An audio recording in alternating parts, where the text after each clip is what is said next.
A 12-year-old boy presses binoculars against a frozen window. Across the street, leather-clad men with battle scars and thousand-yard stares guard a clubhouse most neighbors cross the street to avoid. Nobody watches the Iron Vultures closer than Eli Mercer. Nobody listens to Eli Mercer at all. But tonight, on the coldest night this town has seen in years, Eli witnesses something that will tear a brotherhood apart from the inside.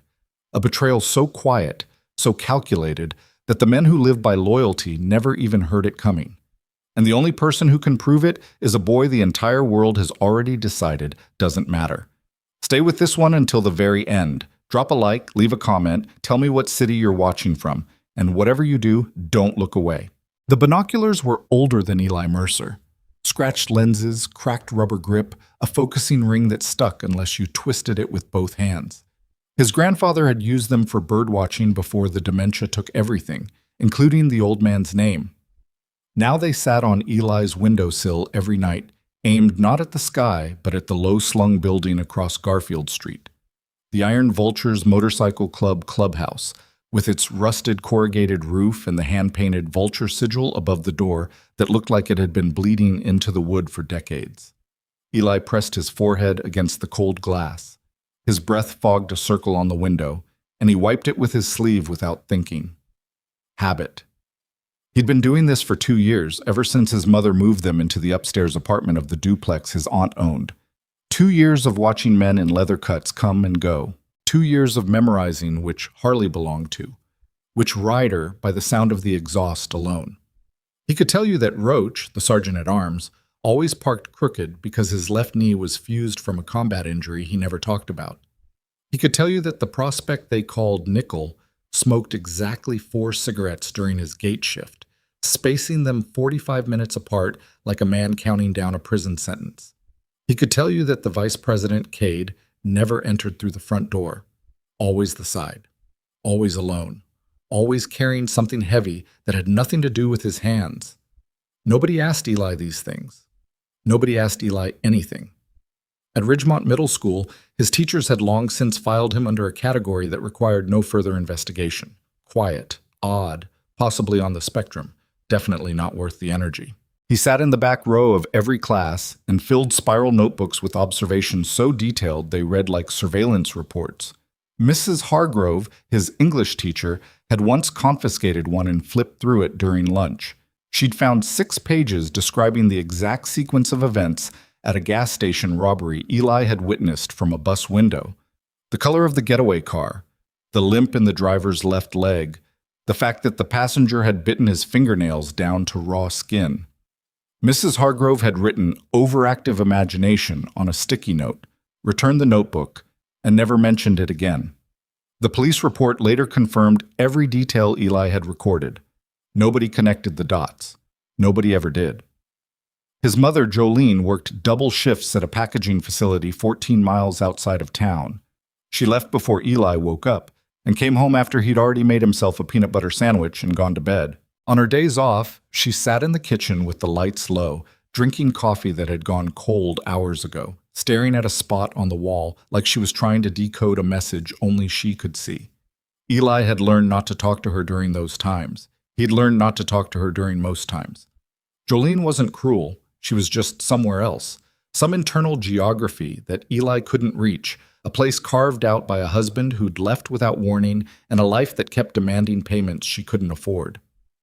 So Eli watched the bikers instead.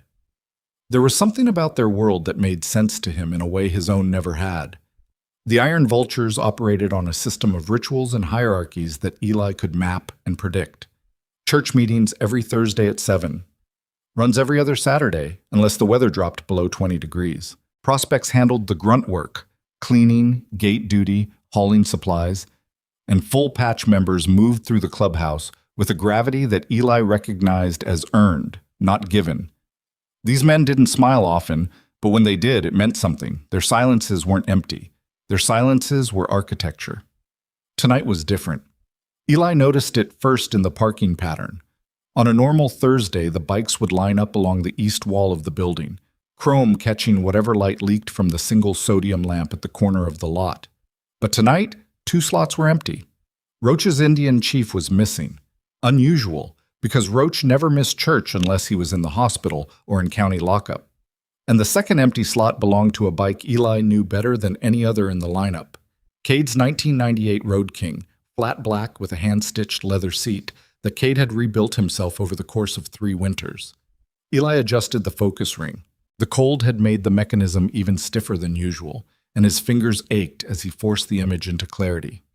The clubhouse door was shut. A thin line of light escaped from beneath it, yellow and warm against the frozen concrete. No one was outside.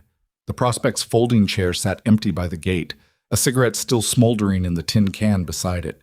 Something was wrong. Eli felt it the way animals feel earthquakes, not in his mind, but in his chest, a tightening that had no name. He checked the time. 11:47 p.m. Church would have ended hours ago. On a normal night, the last bikes would have cleared out by 10. Stragglers, usually Deacon and a quiet rider everyone called Glass, might stay until 10:30, nursing beers in the back room. But by midnight, the clubhouse was always dark. Tonight it was lit up like a holding cell. Then the side door opened. Eli's breath stopped. He pressed the binoculars harder against his eye sockets, ignoring the pain where the rubber bit into bone. A figure stepped out. Not one of the regular members. This was someone Eli had seen before, but not often. A visitor.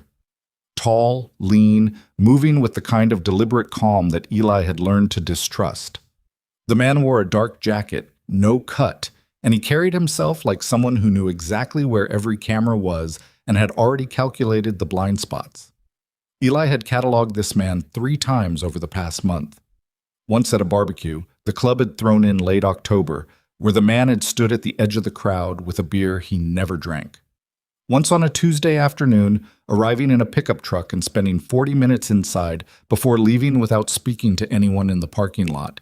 And once, this was the detail that had lodged in Eli's brain like a splinter, the man had been given the side door code by Cade himself. Eli had watched Cade punch in the numbers while the man stood beside him, and even from across the street with shaking binoculars, Eli had caught the sequence. 4721. The man now used that code. The keypad's tiny light blinked green and the side door opened from the inside. He slipped into the lot and moved directly toward the row of parked motorcycles. Not his own vehicle. He'd come in the pickup. Eli could see it parked a block east, under the dead elm tree where the streetlight had been out since September. The man walked past 3 bikes without slowing, then he stopped at the 4th. Cade's Road King. Eli's hands began to tremble. Not from cold, from the recognition of what he was watching, the nauseating clarity of witnessing something no one was supposed to see. The man crouched beside the Road King. His hands moved with practiced efficiency. Eli couldn't see exactly what he was doing. The angle was wrong, the shadows too thick, but the body language was unmistakable. This wasn't admiration. This wasn't maintenance. This was acquisition. 90 seconds later, the engine turned over. Not with a roar. The man had done something to muffle the exhaust, a temporary fix that reduced the Harley's signature thunder to a low, guttural moan. The sound was wrong. Eli knew the voice of every bike on that lot the way a musician knows individual instruments in an orchestra, and this was a note played through a cloth, suffocated and deceitful.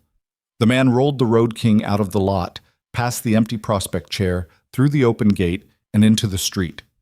He didn't accelerate. He kept the speed just above idle, letting the bike coast down the slight grade of Garfield Street toward the intersection with Route 11. At the corner, he turned right and disappeared into a darkness so complete it looked intentional. Eli lowered the binoculars. His hands were shaking badly now. His heart hammered against his ribs like something trying to escape a cage. He looked at the clubhouse. Still lit, still closed. Nobody had come out. Nobody had heard. He grabbed his notebook from the nightstand and began writing. The time. The physical description. The jacket. Dark navy, no patches, zippered pockets. The boots. Square-toed, not motorcycle boots, work boots. The way the man had favored his right hand. The code he'd used. The direction he'd gone.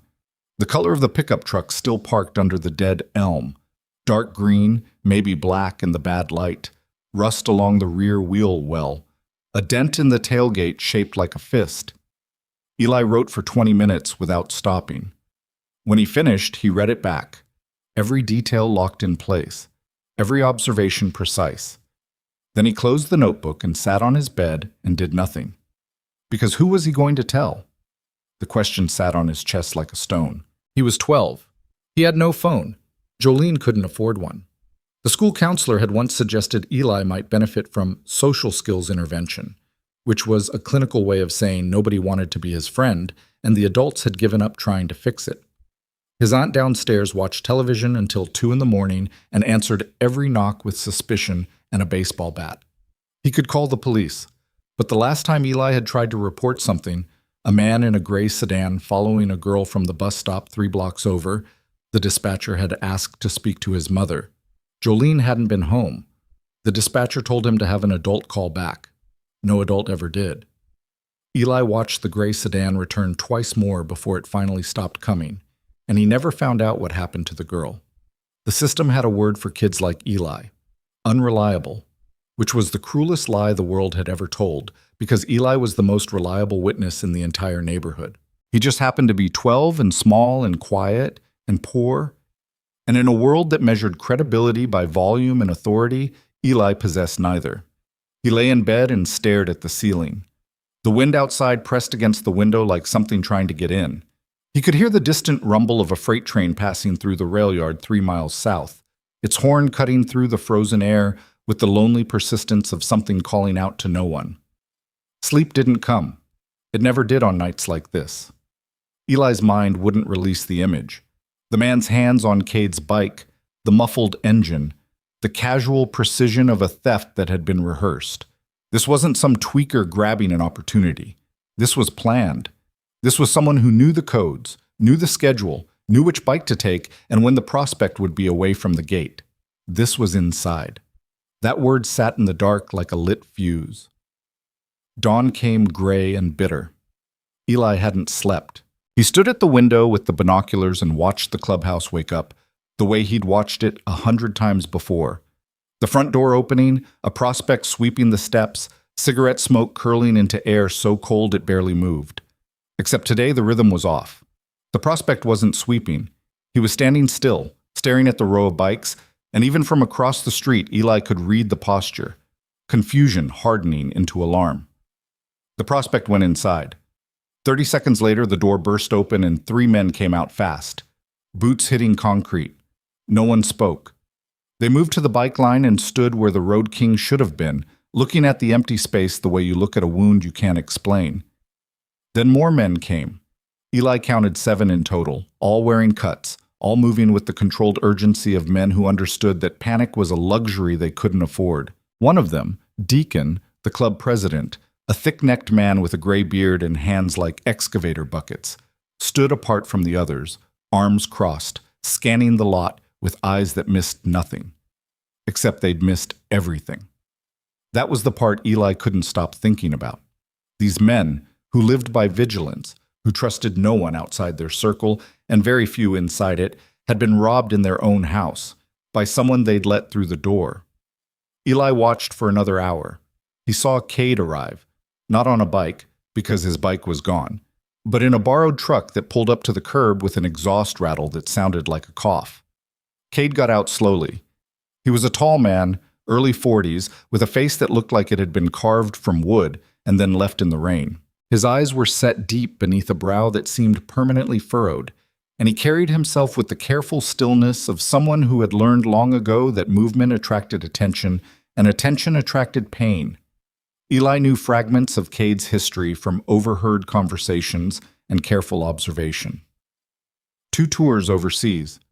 A marriage that ended the way most military marriages end, not with an explosion, but with a slow leak that drained everything until there was nothing left to hold. A daughter somewhere in another state who Cade mentioned only when he'd been drinking, and even then only in half sentences that trailed off into silence. The Road King wasn't just a motorcycle. Eli understood that. It was the last thing Cade had built with his own hands that hadn't fallen apart. And now it was gone. Eli dressed. Jeans, 2 sweatshirts layered under a coat that was too thin for the weather, sneakers with the left sole separating at the toe. He put the notebook in his back pocket. He stood at the top of the stairs for a full minute, listening. His aunt's television murmured through the floor, A morning talk show, canned laughter, the smell of instant coffee seeping up through the heating vents. He went downstairs and out the front door without saying a word to anyone. The cold hit him like a wall. His eyes watered immediately, and he shoved his hands into his pockets and crossed Garfield Street with his head down, walking directly toward the Iron Vulture's clubhouse for the first time in his life. The prospect at the gate saw him coming. A young guy, maybe 22, with a patchy beard and a neck tattoo of a compass rose. His name was Dill, and Eli had watched him fumble through gate duty for the past 4 months with the anxious determination of someone who knew this was his only shot at belonging somewhere. "Hey, kid, wrong street." Eli stopped. He looked up at Dill and felt the full weight of what he was about to do settle over him like a net. Every instinct told him to turn around. Every experience he'd ever had with adults told him this would go badly, that he'd be laughed at, dismissed, sent home, forgotten. The pattern was so familiar it had its own gravity. But the notebook was in his pocket, and the truth was in the notebook. And if Eli turned around now, the truth would stay there, trapped in a spiral-bound prison where no one would ever read it. And Cade would never know what happened to the last thing he'd ever built. "I need to talk to someone," Eli said. His voice came out smaller than he wanted. He hated that. "About what?" "About the bike. The one that's missing." Dill's expression changed, not softened, sharpened. His eyes narrowed, and he straightened up from his slouch against the gatepost with a speed that suggested the subject had turned every nerve in his body to wire. "What do you know about that?" "I saw who took it." Dill stared at him. Eli could see the calculation happening behind the prospect's eyes, the disbelief colliding with the desperation, the instinct to dismiss a 12-year-old warring with the reality that nobody else had any answers. "Wait here." Dill disappeared inside. Eli stood in the cold, his sneakers soaking through on the frozen concrete, his breath coming in short white bursts that dissolved into nothing. He counted 60 seconds, then 90. At 2 minutes, the side door opened and Deacon walked out. Up close, the club president was even more imposing than he appeared through binoculars. He moved with the deliberate economy of a man who had learned that wasted motion was wasted energy, and at his age, Eli guessed late 50s, energy was a resource he managed carefully. His eyes found Eli and held him with a gaze that felt less like scrutiny and more like an X-ray. "You the kid from across the street?" It wasn't a question. "Yes, sir." "Dill says you saw something." "I saw who took Cade's Road King last night, 11:47. Deacon's jaw tightened. He didn't speak for a long time. Behind him, through the open door, Eli could see the inside of the clubhouse for the first time. Dim light, wood-paneled walls, a bar along the far side, and men sitting at tables with the coiled stillness of people waiting for a reason to move. "Come inside," Deacon said. The clubhouse smelled like engine oil and old leather and coffee that had been on the burner too long. Eli's sneakers squeaked on the concrete floor as he followed Deacon past the bar, past a pool table with a torn felt surface, past a wall covered in framed photographs of men on motorcycles, some laughing, some stoic, some no longer alive. The air was thick with something Eli couldn't name at first, and then he could, grief. Not the loud, performative kind, the kind that sits in a room like humidity, invisible but impossible to ignore. 7 men watched him cross the room. Eli felt their eyes like heat lamps. He was the smallest person in the building by a factor that felt almost comical, and he understood with absolute clarity that if he stumbled over his words or got a single detail wrong, these men would write him off and he'd never get another chance. Cade sat at a table near the back wall, a coffee mug in front of him, untouched. His hands flat on the table, palms down, fingers spread, the posture of a man holding himself in place.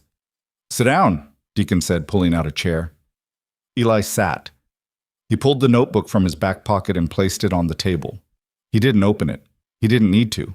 Everything in it was already in his head, organized and indexed and ready to deploy with the mechanical precision of a kid who had spent his entire life watching because no one had ever invited him to participate. "Last night at 11:47 p.m., Eli began, a man exited the clubhouse through the side door using the keypad code 4721.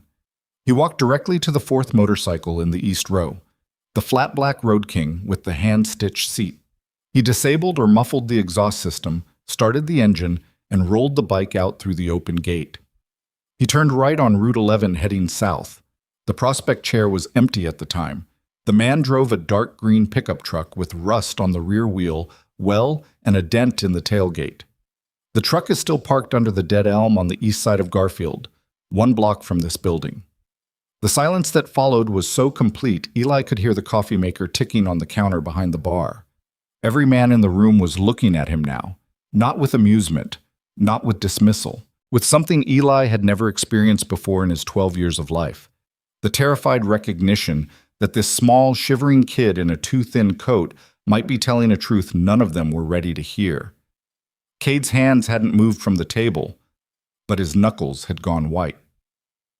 "The side door code," Cade said, his voice low and stripped of everything except the question. "How do you know the side door code?" "I watched you give it to him," Eli said. 3 weeks ago, Tuesday afternoon. You punched it in while he stood next to you, 4721. "Watched from where?" "My bedroom window, 2nd floor, across the street." Cade looked at Deacon. Something passed between them.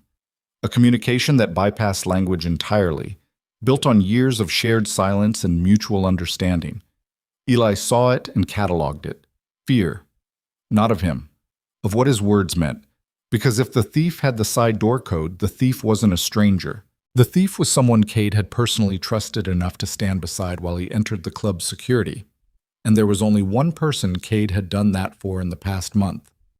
Cade's mouth opened, then closed. His jaw worked like he was chewing something that wouldn't break down. The coffee mug sat untouched in front of him, and steam no longer rose from it. It had gone cold while the room held its breath. "The man you saw," Cade said, each word landing like a footstep on thin ice. "Describe him again." Eli didn't blink. Tall, lean, dark navy jacket, no patches. Square-toed work boots, not riding boots. Favors his right hand. Moves like he's already counted the cameras. Across the table, a man Eli recognized as Glass, mid-30s, shaved head, a scar that ran from his left ear to his collar, leaned forward and spoke for the first time. "That's Wyatt." The name landed in the room like a grenade with the pin already pulled. Nobody moved. Nobody breathed. The coffee maker ticked. Somewhere outside, a gust of wind rattled the corrugated roof, and the sound was so lonely it hurt. Cade's hands finally moved. They curled into fists, slowly, deliberately, the way a man closes a door he knows he'll never open again. His eyes stayed fixed on the table, but Eli could see something behind them collapsing, a structural failure happening in real time. Load-bearing walls giving way inside a man who had already lost more than most people ever carry. Wyatt Cross. The name Eli had never known, but the face he'd recorded 3 times in his notebook. The man Cade had personally vouched for. The man Cade had let stand beside him at the side door while he punched in the code that was supposed to keep the Brotherhood safe. Deacon stood up. His chair scraped against the concrete floor, and the sound cut through the silence like a blade. "Everyone out," the president said, "except Cade. And the kid." The room emptied in seconds. Boots on concrete, leather creaking, the side door opening and closing with a finality that made the walls shudder. Then it was just 3 of them. An old biker with a gray beard and hands that could crush stone, a broken man staring at his cold coffee, and a 12-year-old boy in wet sneakers who had just detonated a truth that no one in this building had been prepared to survive. Deacon sat back down. He looked at Eli with an expression that Eli would spend years trying to decode: respect, sorrow, and something close to apology, all compressed into a single glance from a man who had long since abandoned the luxury of showing what he felt. "Kid," Deacon said quietly, "do you understand what you just walked into?" Eli looked at Cade's fists on the table. He looked at the wall of photographs behind the bar. The dead men, the gone men, the men who had worn the patch and paid the price. He looked at the vulture sigil painted above the door, its wings spread wide, its eyes empty, its talons gripping something invisible. "Yes, sir," Eli said. "I do." Outside, the wind picked up. Snow began to fall, not gently, but with the hard, angular determination of a winter that had no intention of showing mercy. Somewhere under a dead elm tree 1 block east, a dark green pickup truck sat cooling in the cold, its tailgate dented, its owner gone, and the truth of what it meant ticking like a bomb that had already started its countdown. And inside the clubhouse, Cade Mercer unclenched his fists, looked up from the table, and spoke the words that would change everything. "Wyatt Cross is the closest thing I've had to a brother in 15 years. His voice cracked on the last word. Not dramatically, not cinematically. The way real things break, quietly, in the middle of an ordinary sentence, without warning or witnesses, except tonight there were two. An old man who had seen too much, and a boy who had never been allowed to see anything at all. Deacon didn't respond. He didn't need to. The answer was already in the room, hanging in the air between the three of them, like smoke from a fire no one had the courage to name. The question wasn't whether Wyatt Cross had stolen the Road King. The question was what Cade Mercer was willing to destroy to get the truth, and whether the boy sitting across from him, the boy no one had ever believed, was ready for what came next. The silence after Cade's confession lasted 11 seconds. Eli counted. Counting was what he did when the world became too heavy to process any other way. Reduce everything to numbers, to sequence, to data points that didn't carry emotional weight. 11 seconds of Cade Mercer staring at his own fists like they belonged to someone else. 11 seconds of Deacon sitting motionless, his breathing so controlled it barely moved his chest. 11 seconds of the coffee maker ticking on the counter like a metronome, keeping time for a song nobody wanted to sing. Then Deacon spoke. "How long have you known Wyatt?" Cade didn't look up. "Since Fallujah." The word landed differently than Wyatt's name had. Not like a grenade, like a door opening onto a room that had been sealed for years, and the air coming out was stale and toxic and full of things that should have been buried. "He pulled me out of a vehicle," Cade said. His voice had flattened into the register Eli recognized from men who talked about pain the way mechanics talked about engine failure. Clinical, detached, describing damage without acknowledging the thing that had been destroyed. IED took the front axle. Driver was already gone. Wyatt dragged me 60 yards across open ground while people were shooting at both of us. Deacon's jaw tightened. "I know the story, Cade." "Then you know why I gave him the code." "I know why you thought you had a reason. That's not the same thing." Eli sat perfectly still. He understood, with the intuition of a child who had spent his life reading rooms instead of living in them, that he was witnessing something private, a conversation between two men who had built their trust on a foundation of shared damage, and that foundation was now showing cracks neither of them knew how to repair. Cade finally looked up. His eyes were dry, but something behind them was flooding. "You're asking me to believe that a man who carried me across a kill zone stole my bike." "I'm not asking you to believe anything. The kid is." Both men turned to Eli. He felt their attention like a change in atmospheric pressure, the room getting heavier, the air getting thinner, everything contracting around the small, cold center of his wet sneakers on the concrete floor. "Tell me again," Cade said. "The jacket." "Dark navy, no patches. Zippered pockets, not buttoned. The zipper pulls were silver-toned, not brass. Boots. Square-toed. Work boots, not riding boots. Brown, maybe tan, hard to tell under the sodium light. Worn heels. He walks with his weight on the outside edges of his feet." Cade closed his eyes. Eli watched the muscles in his jaw work beneath the skin, a grinding motion that looked involuntary, like the man's body was trying to chew through something his mind refused to swallow. "That's why it's boots," Cade said without opening his eyes. "He's got flat feet. VA wouldn't cover orthotics, so he wears those square-toed Ariats because they're the only ones that don't wreck his knees." Deacon leaned back in his chair. The wood creaked. Outside, a gust of wind hammered the corrugated roof, and somewhere in the parking lot, a loose chain rattled against a fence post with a sound like teeth chattering. "We need to bring this to the table," Deacon said. Cade's eyes opened. "No. This isn't a request. You bring this to the table and 12 men decide Wyatt's fate based on the word of a kid none of them know. That's not justice, Deke. That's a firing squad." Eli flinched, not at the words, at the way Cade said the word of a kid without looking at him, like Eli had already become evidence, like the moment he'd crossed Garfield Street and opened his mouth, he'd stopped being a person and become a weapon someone else would decide how to aim. Deacon noticed the flinch.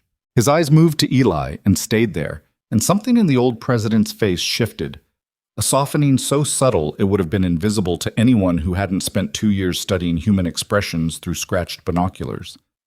"What's your name, son?" "Eli. Eli Mercer." Deacon's eyebrows rose. He looked at Cade. "Mercer?" Cade shook his head. "No relation. I asked around when they moved in. Different Mercers." "Small world?" "Small street." Deacon turned back to Eli. "Eli, I need to ask you something, and I need you to answer honest. Not brave, honest. You understand the difference?" Eli nodded. "Are you 100% certain the man you saw was the same man Cade brought here 3 weeks ago? Not 90, not probably. 100. Eli thought about this. He thought about the way Mrs. Hargrove had written overactive imagination on a sticky note without ever checking whether his observations were accurate. He thought about the police dispatcher who had asked to speak to an adult. He thought about every time the world had given him an off-ramp, a way to soften his certainty into something more palatable, more dismissible, more comfortable for the people who didn't want to hear what he had to say. 100%, Eli said. Same height, same build, same jacket, same boots, same gait, same right-hand dominance. And he used the code that Cade gave him. Nobody else has done that in the time I've been watching. How long have you been watching? 2 years. Deacon stared at him. Then, very slowly, the club president did something Eli didn't expect. He laughed. Not loudly, not warmly.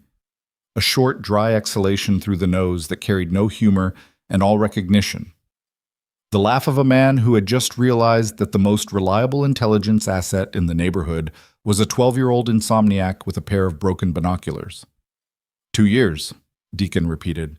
He rubbed his face with both hands, pulling the skin downward, aging himself 10 years in a single gesture. Kid's been running surveillance on us for 2 years, and none of us caught it. I wasn't surveilling you, Eli said quietly. I was watching. There's a difference. Enlighten me. Surveillance is looking for something specific. Watching is just paying attention to everything and remembering what you see. Deacon dropped his hands. He looked at Eli the way Eli had seen him look at the photographs on the wall. The dead riders, the brothers who had carried the patch to their graves, with the particular sorrow of a man who recognized something valuable and already knew the cost of protecting it. Cade, Deacon said, not taking his eyes off Eli.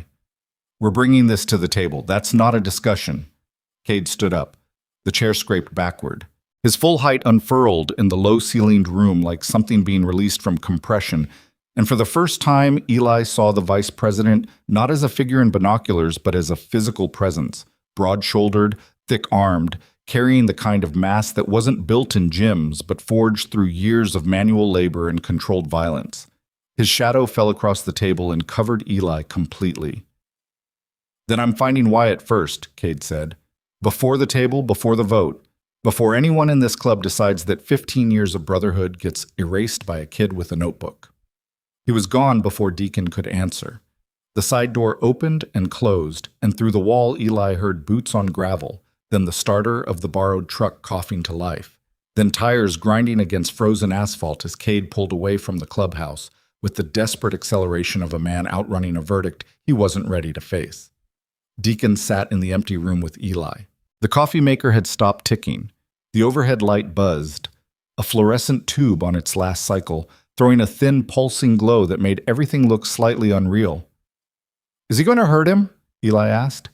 Deacon considered the question with a seriousness that surprised Eli. Most adults would have deflected.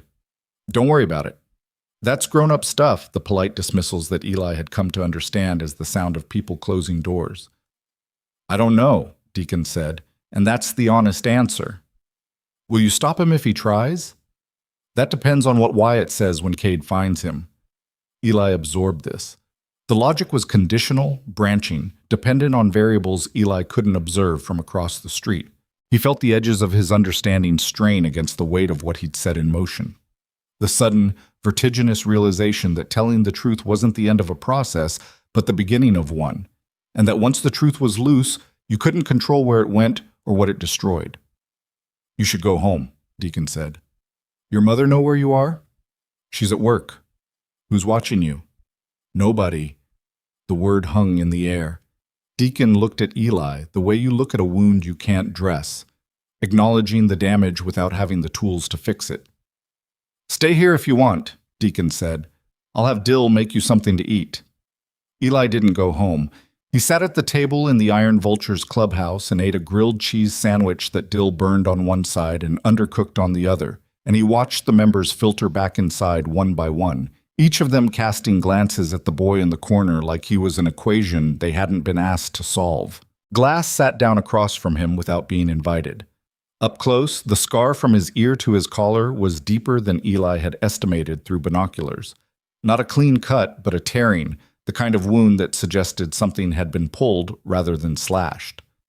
Glass set a mug of hot chocolate in front of Eli. It was made from a packet, too much powder, not enough water, but the heat of it in Eli's hands was the warmest thing he'd felt all day. "You know what you did, right?" Glass said. Eli looked at him.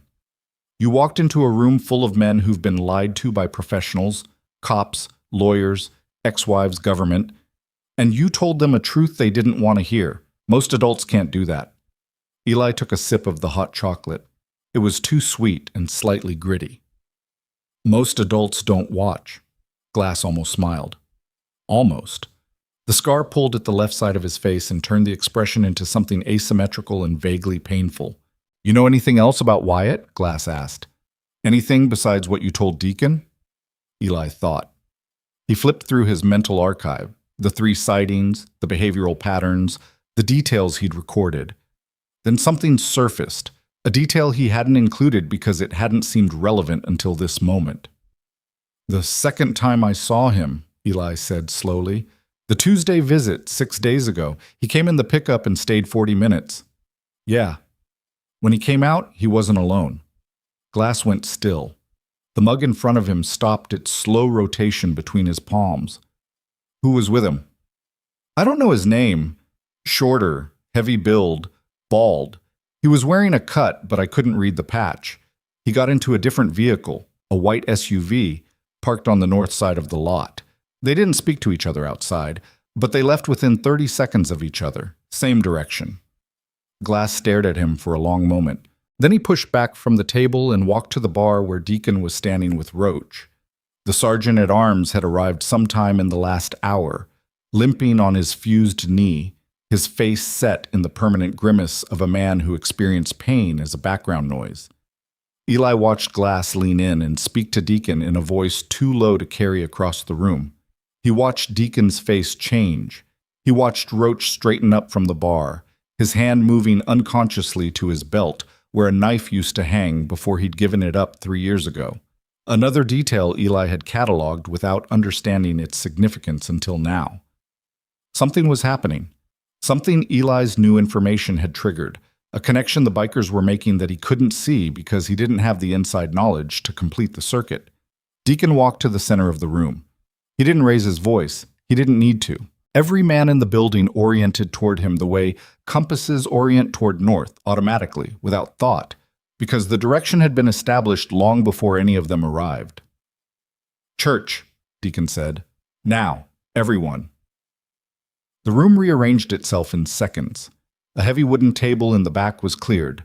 Bottles, ashtrays, a disassembled carburetor that someone had been cleaning, and chairs were pulled into a rough circle. Eli counted 9 men, including Deacon and Roach. Cade was missing. 2 others were apparently unreachable. The prospect, Dill, positioned himself by the door in the posture Eli recognized as sentry mode. Feet apart, back straight, eyes on nothing and everything. "Kid stays," Deacon said before anyone could object. 2 men who had opened their mouths to protest closed them. Eli sat outside the circle, against the wall, in a metal folding chair that wobbled on the uneven floor. He kept his hands around the mug of hot chocolate and his mouth shut and his eyes open. "We have a problem bigger than one stolen bike," Deacon began. He spoke without preamble, without softening, the way a surgeon describes what he's about to cut. "The kids saw Wyatt Cross exit this building using the side door code at 11:47 last night. Wyatt took Cade's Road King. The kids' descriptions match: clothing, boots, behavior, vehicle. Wyatt's truck is still parked a block east under the dead elm. I sent Nickel to confirm. The truck is there. A murmur moved through the circle. Not loud. The sound of 9 men recalibrating. But that's not the full picture, Deacon continued. The kid also observed Wyatt leaving this building 6 days ago with a second individual. Short, heavy-set, bald, wearing a cut. Drove a white SUV, left within 30 seconds of Wyatt, same direction. The murmur died. In its place, a silence Eli recognized from his mother's kitchen on her worst nights. The silence of someone realizing that the thing they'd been afraid of had already happened, and they'd missed it. A rider Eli hadn't cataloged before, thin, wiry, with nicotine-stained fingers and a voice like gravel dragged through a pipe, spoke first. "That's Borko." Eli didn't know the name, but he watched the effect it had on the room. Every man shifted, not away from the name, toward it, like they were tightening around a wound.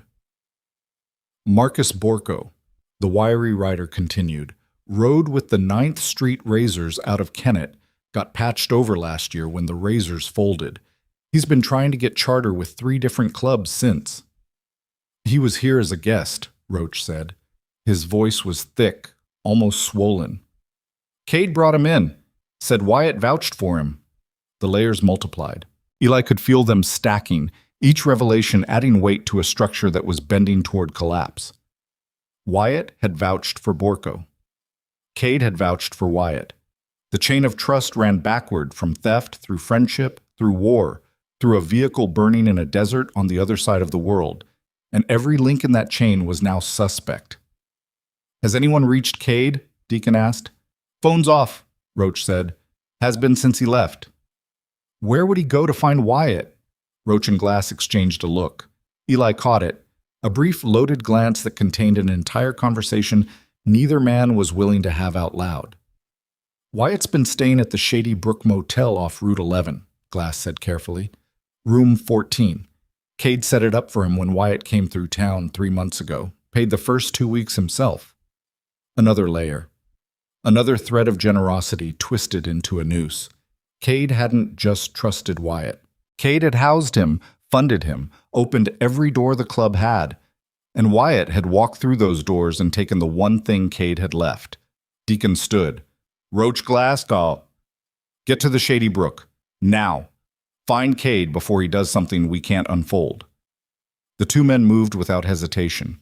Boots on concrete, leather creaking, the side door opening into a blast of cold air that reached all the way to Eli's folding chair. Then they were gone, and the sound of 2 Harleys firing up outside rattled the windows in their frames. Deep, throttled snarls that vibrated through the floor and up through Eli's feet and into his chest, where they mixed with his heartbeat and became indistinguishable from it. Deacon turned to the remaining men. Nobody moves. Nobody reaches out to Wyatt. Nobody contacts Borko. We don't know what we're looking at yet, and until we do, this stays inside these walls. He turned to Eli. The look on his face was something new. Not the X-ray scrutiny from before, not the grudging respect, but something more complicated. Concern, maybe. Or the recognition that a 12-year-old boy was now sitting inside a situation that men twice his age and 4 times his size were struggling to navigate. "You did right, Eli," Deacon said quietly. "But I need you to understand something. The truth doesn't stop working just because you let go of it. It's out there now, and it's going to do what it does." Eli nodded. He didn't fully understand what Deacon meant, but he understood the weight behind it. The gravity in the old man's voice, the weariness of someone who had watched the truth dismantle things he loved before and knew exactly how the process went. The next 2 hours passed in a kind of suspended animation. The men who stayed in the clubhouse barely spoke. They sat in their chairs or leaned against the bar, or stood by the windows looking out at the parking lot, smoking cigarettes, whose smoke curled up toward the water-stained ceiling tiles and hung there in thin blue layers. Someone turned on a radio. Old rock, low volume, more static than music. And the sound filled the room the way white noise fills an empty apartment. Not comforting, just less quiet. Eli didn't leave his chair. He watched the men the way he always watched, cataloging postures, counting cigarettes, noting the way each man carried his fear differently. The wiry rider with the gravel voice, whose name turned out to be Hatchet, sat with his elbows on his knees and his head down, picking at the stitching on his cut with a thumbnail that was bitten to the quick. A man called Spur, big, bearded, a faded combat medic tattoo on his forearm, stood by the front window with his arms crossed, scanning the street with the methodical patience of a man who had spent years watching desert horizons for movement that shouldn't be there. And Dill, the prospect, remained at his post by the door, his patchy beard making him look even younger than he was, his eyes darting between the men at the tables and the boy in the folding chair with the confused loyalty of a dog caught between two owners. At 2:17 p.m., Eli's stomach growled. He realized he hadn't eaten anything since the lopsided grilled cheese 3 hours ago. He didn't ask for food. He didn't ask for anything. 12 years of being the kid nobody noticed had trained him to exist without making demands, to occupy space so quietly that the space forgot he was there. But Spur heard the growl. The big man turned from the window, crossed the room, disappeared behind the bar, and came back with a bag of pretzels and a can of soda that he set on the table next to Eli without a word. No eye contact, no conversation. Just a man who had spent 20 years learning to identify need without being asked to meet it, applying that skill to a boy whose hunger was the least complicated problem in the room. Eli ate the pretzels slowly and tried not to think about what was happening at the Shady Brook Motel. At 3:04 p.m., the side door opened. Every man in the room turned. The air pressure changed the way it had when Eli first walked in, contracting, thickening, the room shrinking around whatever was about to happen. Roach came through first. His limp was worse than when he'd left. The cold had stiffened his fused knee into something that barely functioned as a joint, and he moved with the lurching determination of a man who refused to acknowledge that his body had stopped cooperating with his intentions years ago. Behind him came Glass, his face unreadable, that asymmetric scar pulling his expression into something between anger and exhaustion. Between them, held upright more by their grip than by his own legs, was Cade. The vice president looked like he'd been dismantled, not beaten. There were no visible bruises, no blood, but taken apart internally, the structural components that held a man together removed one by one until what remained was just the shell. His eyes were open but focused on nothing. His arms hung at his sides. He walked where Roach and Glass directed him, pliant and empty, and when they guided him into a chair at the heavy wooden table, he sat without resistance and placed his hands flat on the surface in exactly the posture Eli had seen hours earlier. Palms down, fingers spread, a man holding himself in place. He was at the motel, Roach said to Deacon. Room 14. Door was open. Room was cleared out. Wyatt's gone. And? Deacon's voice was steel-wrapped in patience. Cade talked to the motel clerk, Glass said. Wyatt checked out at 6 a.m. this morning, paid cash. Loaded a motorcycle into the bed of a rented box truck. Not his green pickup, a rental. The clerk remembered because Wyatt asked for a receipt made out to a different name. What name? Glass hesitated. He looked at Cade, and for the first time Eli saw something in the scarred man's face that he hadn't seen before. Pity. Raw, undisguised pity for a man who was about to hear something that would finish what the morning had started. Mercer, Glass said. He used the name Mercer. The room tilted. Eli felt it, not physically, but psychologically. The axis of everything shifting sideways as the word he'd heard his entire life. The name on his mailbox and his school records and his mother's pay stubs came out of Glass's mouth attached to a crime and a betrayal and a man who had used it like a stolen key. Cade's fingers curled on the table, slowly, one by one, like a door closing for the final time. He used my name, Cade said. His voice was barely audible, a frequency below speech. He used my name to rent the truck that carried my bike. Nobody spoke. The radio played a song Eli didn't recognize through static that made it sound like it was coming from underwater. The fluorescent light pulsed. Snow continued to fall outside the windows, visible now as white streaks against the darkening afternoon sky, each flake descending with the patient inevitability of something that had already decided where it was going. Deacon moved to the center of the circle, He placed both hands on the table and leaned forward until his face was level with Cade's. "Brother," Deacon said, "I need you to hear me, not as your president, as the man who stood next to you when we buried Griff, as the man who drove your ex-wife to the airport when you couldn't do it yourself, as the man who's watched you carry more weight than any one person should carry and never once asked you to set it down." Cade looked at him. The flooding behind his eyes had reached the surface. Not tears. Eli didn't think Cade had tears left. Something else. The visible evidence of a man watching the last bridge between his past and his present collapse in real time. "Wyatt played you," Deacon said, each word placed with surgical precision. "He played your loyalty. He played your history. He played the thing you did for each other in the desert, and he turned it into a skeleton key that opened every lock in this club. The code, the access, the trust. And when he took your bike, he signed the receipt with your name because he wanted you to know. This wasn't just theft, Cade. This was a message." Cade's breathing had changed, shallow, rapid, the respiration of a man whose body was preparing for something his mind hadn't authorized. Eli recognized the pattern. He'd seen it in his mother on her worst nights, the physical prelude to a kind of internal collapse that looked, from the outside, like calm. "What message?" Cade asked. "That he could," Deacon said. "That everything you gave him, the trust, the code, the room, the door, he could take it all and walk away, and there was nothing you could do to stop him, because you let him in. You opened the gate." The silence that followed was the longest Eli had ever measured. He didn't count this time. Some silences were beyond numbers. Cade stood up. The chair didn't scrape this time. He rose slowly, unfolding upward with the deliberate control of a man who understood that if he moved too fast, something inside him would break so completely it could never be reassembled.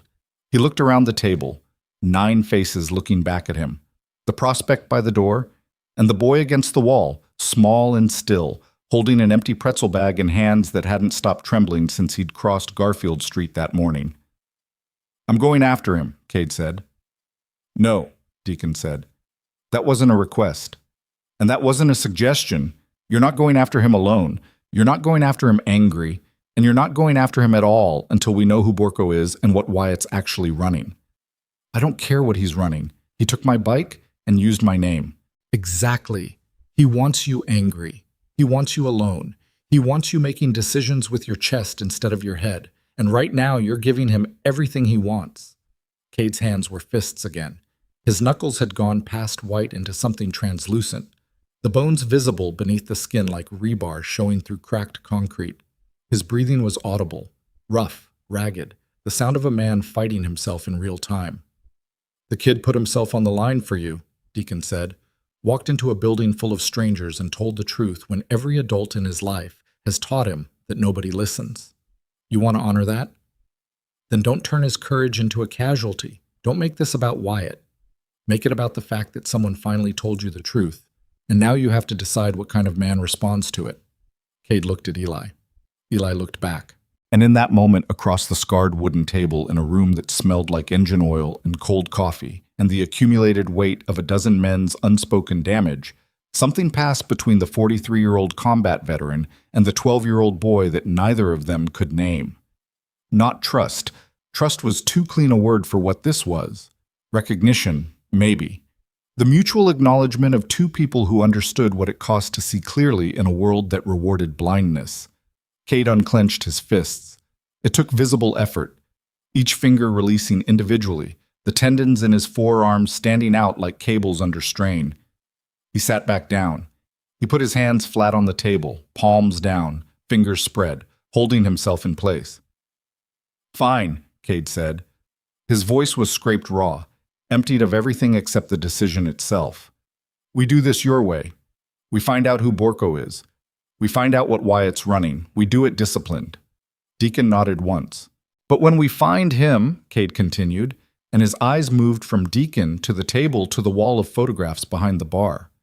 The dead men, the gone men, the brothers who had carried the patch into the ground, and then back to Deacon with a look that contained no anger at all, only the cold, absolute certainty of a man who had finally stopped negotiating with his own grief. "When we find him, I'm the one who looks him in the eye, not you. Not Roach. Not the law. Me. Deacon held his gaze for a long time. The radio crackled. The snow fell. The fluorescent light pulsed its dying rhythm above them all. Agreed, Deacon said. Outside, the wind shifted direction.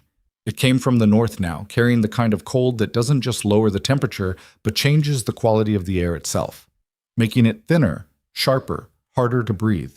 The dead elm tree where Wyatt's green pickup still sat threw its bare branches against the sky like fingers reaching for something that wasn't there anymore. And in the clubhouse, Eli Mercer sat in his folding chair against the wall, an empty pretzel bag in his trembling hands, and understood for the first time in his life that telling the truth was not an ending, it was a detonation, and the blast radius was still expanding. 40 minutes later, Glass came back from the bar with a laptop that looked like it had survived a war. Cracked case, missing keys, a screen held at the correct angle by a wedge of folded cardboard. He set it on the table and turned it toward Deacon, and what came up on the screen drained the remaining color from every face in the room. Marcus Borko wasn't a drifter looking for a charter. Marcus Borko was a name attached to a string of vehicle thefts stretching across 4 states. Motorcycles, specifically, high-end builds and vintage restorations, targeted with the kind of precision that required inside knowledge of the motorcycle community. Clubs, shops, private collections. Someone was feeding Borko information about which bikes were worth taking and where they were kept, and that someone needed access, real access, the kind you don't get from surveillance or social media stalking. The kind you get from standing inside a clubhouse, shaking hands, drinking beer, learning the codes. The kind Wyatt Cross had been building for 3 months. Eli watched the men process this. He watched the realization move through the room like a wave, not crashing but rising, lifting each man off whatever ground he'd been standing on and setting him down somewhere less certain. Cade's Road King wasn't a personal betrayal. It was inventory. A line item in a business model built on weaponized trust. Cade sat motionless. His face had gone beyond expression into something geographical. A landscape after a fire, everything stripped to mineral and ash, the features still recognizable but fundamentally altered. He didn't speak. He didn't move. He sat with his palms flat on the table and stared at the laptop screen with the focused emptiness of a man reading his own obituary. Deacon closed the laptop. He looked around the table. Every man met his eyes. 9 faces, 9 histories, 9 collections of scar tissue and bad decisions and moments of courage that nobody else would ever know about, all converging on this single point in time. A stolen motorcycle, a broken trust, a boy in a folding chair, and the question that none of them could avoid any longer. We find Wyatt Cross, Deacon said. We find Marcus Borko. We find every bike they've taken and every club they've burned. And we do it clean, no revenge, no blood. We bring evidence to the law and let the system do what we can't. He paused. His eyes moved to Cade. And if the system fails, Deacon said, we'll be standing right there to make sure it doesn't fail twice. Cade didn't respond. He didn't need to. The answer was in his hands, still flat on the table, still spread, still holding himself in place. But something had changed in the pressure of his fingers against the wood. A readiness that hadn't been there before. The stillness of a man who was no longer waiting for permission. The stillness of a man who had already decided. And across the table, Eli Mercer, 12 years old, invisible, unreliable, the boy no one listened to, sat with his notebook in his back pocket and his empty mug on the table, and the cold certainty settling into his bones that he was no longer watching from across the street. He was inside now. And there was no window between him and whatever came next. The laptop screen had gone dark, but the information it carried was still alive in the room, circulating through the cigarette smoke and the fluorescent flicker like a virus looking for a host. 9 men sat at the table. 1 boy sat against the wall. And the silence between them had changed texture. No longer the silence of men processing shock, but the silence of men calculating cost. Deacon broke it first. Glass. What else do we know about the theft ring? Glass pulled a chair closer to the laptop and opened it again. The screen stuttered to life, the cracked display splitting the image into 2 slightly offset versions of the same ugly truth. The pattern goes back 18 months, mostly custom builds. Baggers, choppers, a couple of vintage restorations, all stolen from inside, meaning the thief had access to the property, knew the security, knew the owner's schedule. 3 clubs hit in Pennsylvania, 2 in West Virginia, 1 private collector in Virginia who lost a 62 panhead worth $60,000. Law enforcement? Scattered reports across jurisdictions. Nobody's connected the dots because each theft looks isolated. Different states, different departments, no central database flagging motorcycle-specific theft patterns. Borko's name shows up once, a person of interest in a case out of Wheeling that went cold 6 months ago. Deacon drummed his fingers on the table. 1, 2, 3, 4. Then stopped. So Wyatt's the scout. He finds the target, builds trust, gets access. Borko handles logistics, the rental trucks, the movement, the buyers. That's how I'd run it, Roach said. His voice carried the flat authority of a man who understood operational structure not from crime, but from combat. The architecture of coordinated action, the division of labor between intelligence and execution.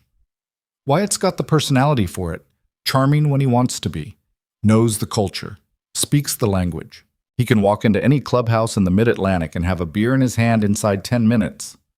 He walked into ours, Cade said. The words landed like a body hitting the floor. Every man at the table felt the impact. Cade hadn't spoken in 20 minutes, and his voice had undergone a transformation during that silence. Stripped of anger, stripped of grief, stripped of everything except a precision so cold it made the air in the room feel warm by comparison. He walked into ours, Cade repeated, because I held the door open. Deacon started to speak, but Cade raised one hand, palm out, fingers straight, the gesture of a man who was not asking for comfort and would not accept it if offered. I need to know something, Cade said. He looked directly at Deacon, and the look contained a question that went deeper than anything the laptop could answer. Did he come here for the bike? Or did he come here for us? The distinction mattered. Eli understood it from his folding chair, even if he couldn't have articulated it. Stealing a motorcycle was a crime. Infiltrating a Brotherhood, spending 3 months sharing meals, standing in garages, learning names and histories and vulnerabilities, that was something else. That was a violation so intimate it bordered on something the English language didn't have a clean word for. Deacon considered the question. Both, he said finally. The bike was the objective. We were the means. No, Cade shook his head slowly. If the bike was the only objective, he could have taken it 2 months ago. He had the code. He knew the schedule. He waited. Why? Glass closed the laptop. The click of it shutting was the loudest sound in the room. Because he wasn't done, Glass said. The temperature in the clubhouse dropped. Not literally. The space heater in the corner was still blowing its rattling, inadequate heat against the December cold. But something in the room contracted, drew inward, the way a body pulls itself tight before impact. Explain, Deacon said. Glass opened a drawer behind the bar and pulled out a worn leather ledger. Not a notebook, but an actual bound book, the kind used for accounting before software made paper obsolete. He set it on the table and opened it to a page marked with a bent paperclip. I've been keeping a side log, Glass said. Visitors, vehicles, plates, timestamps. Not because anyone asked me to. Because. He let the words sit without explanation, and Eli felt a jolt of recognition so sharp it was almost physical. The sudden, breathless realization that Glass did the same thing Eli did. Watched, recorded, cataloged the world not because it was his job, but because his brain wouldn't let him stop. Wyatt's been here 14 times in 3 months, Glass continued, running his finger down a column of handwritten entries. First 4 visits were social, bar, conversation, the barbecue in October. But starting visit 5, the pattern changes. He arrives earlier, stays longer. And on 3 of those visits 7, 9, and 12, he arrived when most of the club was out on a run or at an event. The clubhouse was nearly empty. What was he doing? I don't know. I wasn't here for those visits, but Dill was. Every head in the room turned to the prospect by the door. Dill's face went pale beneath his patchy beard. His mouth opened, then closed, then opened again. The mechanics of speech failing under the sudden weight of 9 men's attention. Dill, Deacon said. The name was a command. He asked to see the garage, Dill said. His voice came out thin, reedy, the voice of a man who understood that what he was about to say might cost him everything he'd spent 4 months trying to earn. He said Cade told him he could use the lift to work on his truck. Cade vouched for him, so The garage, Roach cut in. His voice had changed. The flat combat authority was gone, replaced by something Eli had never heard from the sergeant-at-arms before. Fear. He was in the garage alone? Dill nodded. He looked like he was going to be sick. Roach was already moving. He crossed the room in 4 strides, his fused knee forgotten, and threw open a door at the back of the clubhouse that Eli hadn't noticed. A heavy steel door with a deadbolt that took 2 hands to turn. Cold air rushed in, carrying the smell of motor oil and frozen metal, and Roach disappeared into the darkness beyond. 30 seconds of silence. Eli counted each one. Then Roach's voice came from the garage, and the sound of it made every man at the table stand. "Deacon, get in here, now!" They moved as a body. Eli stayed in his chair for 2 seconds, then followed, not because he'd been invited, but because the gravitational pull of whatever was happening in that garage was stronger than any instruction to stay put. The garage was large. 4 bays, 2 lifts, a concrete floor stained with decades of oil and hydraulic fluid. Fluorescent tubes hung from the ceiling on chains, and Roach had flipped the switch so that the entire space was flooded with the harsh blue-white light that turns everything it touches into evidence. Along the back wall, 7 motorcycles sat in various states of assembly or repair. Tools lined pegboards. A welding rig sat in the corner under a canvas tarp. The air was freezing. The garage had no heat, and the cold had settled into the concrete like it had been living there for years. Roach stood at a workbench against the east wall. The bench was covered with tools, rags, a coffee can full of bolts. But Roach had pulled away a section of particle board that formed the back panel of the bench, revealing a space between the bench and the wall. A space that should have held nothing except dust and spiders. It held a camera. Small, wireless, matte black, mounted to the wall stud with a bracket that had been screwed in with careful precision. The lens was aimed at the garage floor, covering all 4 bays and every motorcycle in the building. A tiny green light blinked on its housing, steady, patient, the heartbeat of something that had been watching them for weeks. Nobody spoke. The green light blinked. The fluorescent tubes hummed. Outside, the wind threw a sheet of snow against the garage door with a sound like sand hitting glass. Deacon reached out and touched the camera without removing it. His fingers moved over the surface, feeling for seams, ports, identifying the make. "Wireless," he said. "Battery-powered. Stores to a cloud server or a remote device. Range is probably 200 feet with a clear signal, more with a repeater." "He was cataloging the bikes," Glass said. The words came out flat, but his hands were shaking. The first time Eli had seen the scarred man show any physical sign of the pressure that had been building since morning. Every build, every custom, every restoration in this garage. He was sending photos or video to Borko, who was lining up buyers before the bikes were even stolen. "The Road King was just the first," Roach said. His voice had gone hollow. "He was planning to come back, or send someone." Eli stared at the camera. The green light blinked at him with the steady indifference of a machine that didn't care what it was recording or who it hurt. Something cold moved through him that had nothing to do with the temperature. The recognition that the thing he'd witnessed last night wasn't an ending. It was a beginning, a proof of concept. Wyatt had taken Cade's Road King not just because it was valuable, but because it was personal. A demonstration that the system worked, that the trust was sufficiently compromised, that the operation was viable. The other bikes in the garage were next.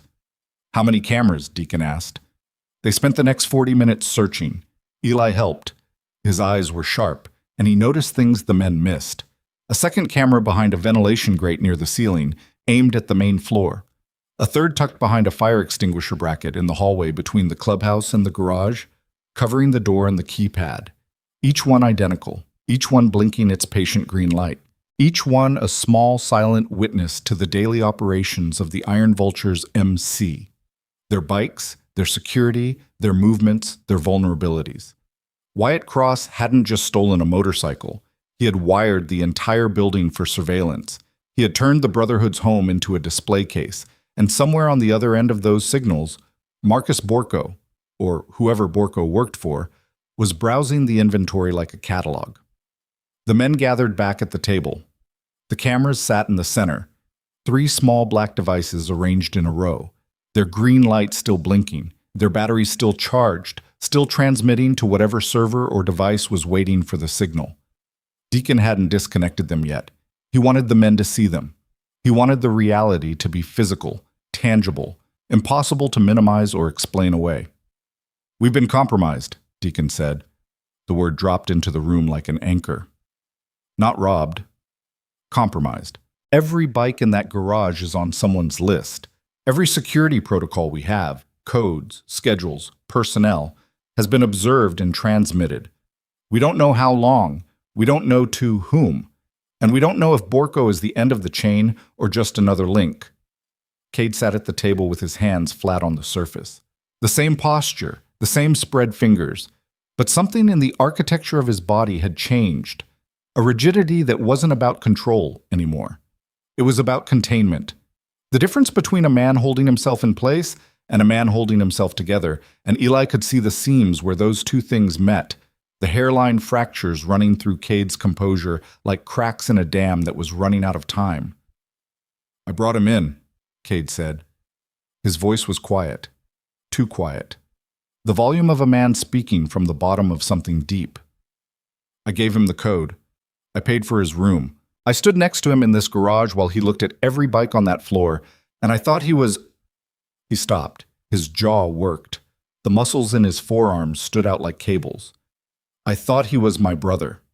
The word brother, in a room full of men who called each other that carried a specific charge.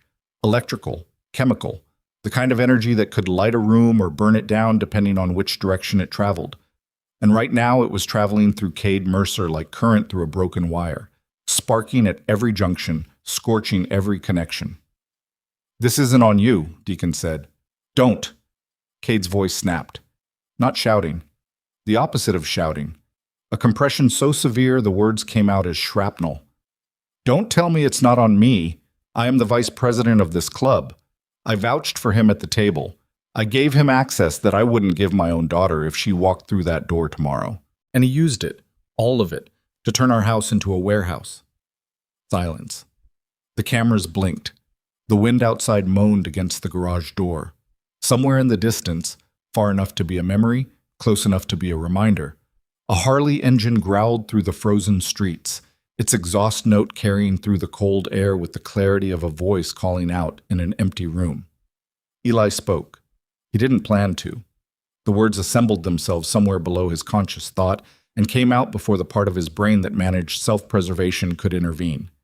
"He didn't use you because you were stupid," Eli said. "He used you because you were loyal. Those aren't the same thing." The room went still. 9 men and a prospect looked at the 12-year-old boy in the folding chair, and for a moment Eli saw himself through their eyes, small, underdressed, alone, out of place, sitting in a room full of damaged men like a single clean page in a book full of scrawled corrections. He wanted to take the words back. He wanted to disappear into the wall. He wanted to be back in his bedroom with his binoculars, watching from the safe distance where observation didn't require courage and truth didn't carry consequences. But Cade was looking at him, and the look on Cade's face was something Eli had never seen directed at him by any adult in his life. Not by his mother, not by his teachers, not by the counselors or the dispatchers or the caseworkers who had rotated through his world like interchangeable parts in a machine designed to process children without noticing them. The look was gratitude, not the performative kind, the raw, bleeding kind, the gratitude of a man who had been drowning and heard, for the first time, someone acknowledge that the water was real. Cade nodded once, small, almost invisible. Then he turned back to Deacon. "What do we do with the cameras?" "We leave them running," Deacon said. Every man at the table reacted, heads turning, mouths opening, the instinctive rejection of a strategy that felt like surrender. But Deacon raised his hand, the same palm-out gesture Cade had used earlier, the universal semaphore of men who, led by authority, earned through endurance rather than volume. "If we kill the feeds, Wyatt and Borko know we found them. They disappear. New names, new operation, new targets. We never find the Road King, and they do this to another club next month. So we leave them watching us? Hatchet's gravel voice scraped the air. We control what they see. We move the bikes tonight, every one of them, out of the garage into storage locations only we know about. We leave the garage looking exactly the same. Tools in place. Lifts in position. Maybe we park a couple of junkers in the bays so the cameras show something. But the real inventory vanishes. And while Wyatt and Borko think they're still watching a stocked showroom, we track their signal back to wherever it's going. Glass was already nodding. The cameras transmit on a standard frequency. With the right equipment, I can trace the receiving device. If Borko's within range, and he'd have to be, or have a repeater nearby, we can find him. How long? I need to get equipment.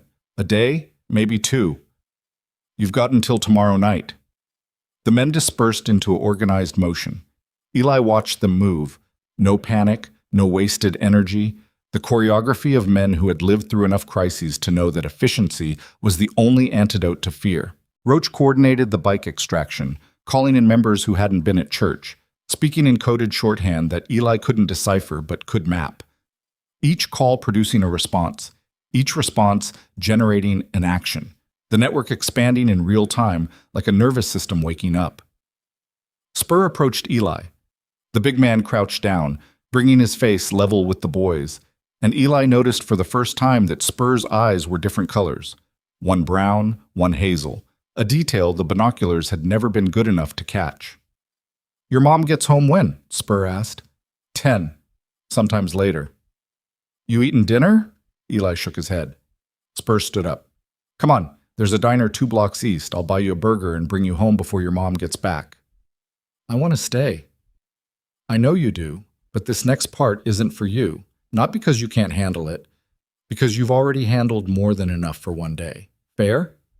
The word fair sat in the air between them. Eli turned it over in his mind the way he turned observations, examining it from every angle, checking it for authenticity, testing it against the accumulated evidence of his experience. In 12 years, very few things had been fair. But the way Spur said it, without condescension, without deflection, with the simple directness of a man stating a boundary he was willing to defend, felt different. "Fair," Eli said. The diner was called Kessler's, and it occupied the ground floor of a brick building that had been old when Eli's mother was born. The booths were patched with duct tape. The windows were fogged with grease vapor. A jukebox in the corner played nothing because it had been broken since before the current owner took over, and nobody had bothered to remove it because its presence, even silent, was more comforting than its absence would be. Spur ordered 2 burgers, fries, and a milkshake for Eli without asking what flavor. It came out chocolate. Eli didn't mention that he preferred vanilla. The fact that someone had ordered him a milkshake at all was novel enough that the flavor was irrelevant. They ate in silence for a while. Spur consumed his burger with the mechanical efficiency of a man who had spent years eating meals in places where the food was fuel and the act of eating was measured in minutes rather than enjoyed. Eli ate slower, his mind still back at the clubhouse, still processing the cameras, the implications, the look on Cade's face when he'd said the word brother. "Can I ask you something?" Eli said. Spur looked at him, chewing, waiting. "When Deacon said, if the system fails, we'll be standing right there to make sure it doesn't fail twice, what did he mean?" Spur set down his burger. He wiped his hands on a paper napkin that disintegrated under the pressure of his fingers. He looked out the fogged window at the street, where snow was still falling with the relentless patience of something that had nowhere else to be. "He meant that we've been where you are," Spur said. "Every man in that room. We've been the person the system wasn't built for. The guy the cops don't believe. The guy the courts don't protect. The guy who does everything right and still ends up on the wrong side of a locked door." He paused. His mismatched eyes came back to Eli. "The club exists because the regular world doesn't have a place for men like us. Not because we're criminals. Because we're the ones the machine chews up and spits out. Veterans the VA forgot. Workers the factory replaced. Fathers the court decided weren't necessary. We built something that works for us because nothing else ever did. Is that why you don't want revenge on Wyatt? Because you know what it's like to be the person the system comes after?" Spur stared at him. Then he laughed. A real laugh, short and surprised, the kind that escapes before a man can catch it. Kid, you're 12. You're not supposed to understand that. I'm not supposed to understand a lot of things I understand. Spur's laugh faded into something quieter, something that sat on his face like an old scar, not painful anymore, but permanent. Yeah, he said. I believe that. They finished eating. Spur drove Eli home in a pickup truck that smelled like dog and motor oil, and Eli climbed the stairs to the apartment and sat on his bed in the dark, looking through the binoculars at the clubhouse across the street. The garage door was open. Men were moving inside, shadows against the fluorescent light, the silhouettes of motorcycles being rolled out through the back and loaded into vehicles Eli couldn't see from his angle. The operation was quiet, disciplined, the kind of organized motion that Eli associated with the military footage he'd watched on the internet at the school library. They were emptying the garage, leaving the cameras running, setting a trap inside their own home. Eli lowered the binoculars. His hands were steady now. The trembling that had started when he crossed Garfield Street that morning had stopped somewhere between the third camera and the chocolate milkshake, replaced by something harder, something that sat in his chest like a stone that had been there all along and was only now making itself known. He opened his notebook. He wrote the date. He wrote the time. 8:47 p.m. And then he wrote something he'd never written before. Not an observation, not a physical description, not data. He wrote, I mattered today. He looked at the words for a long time.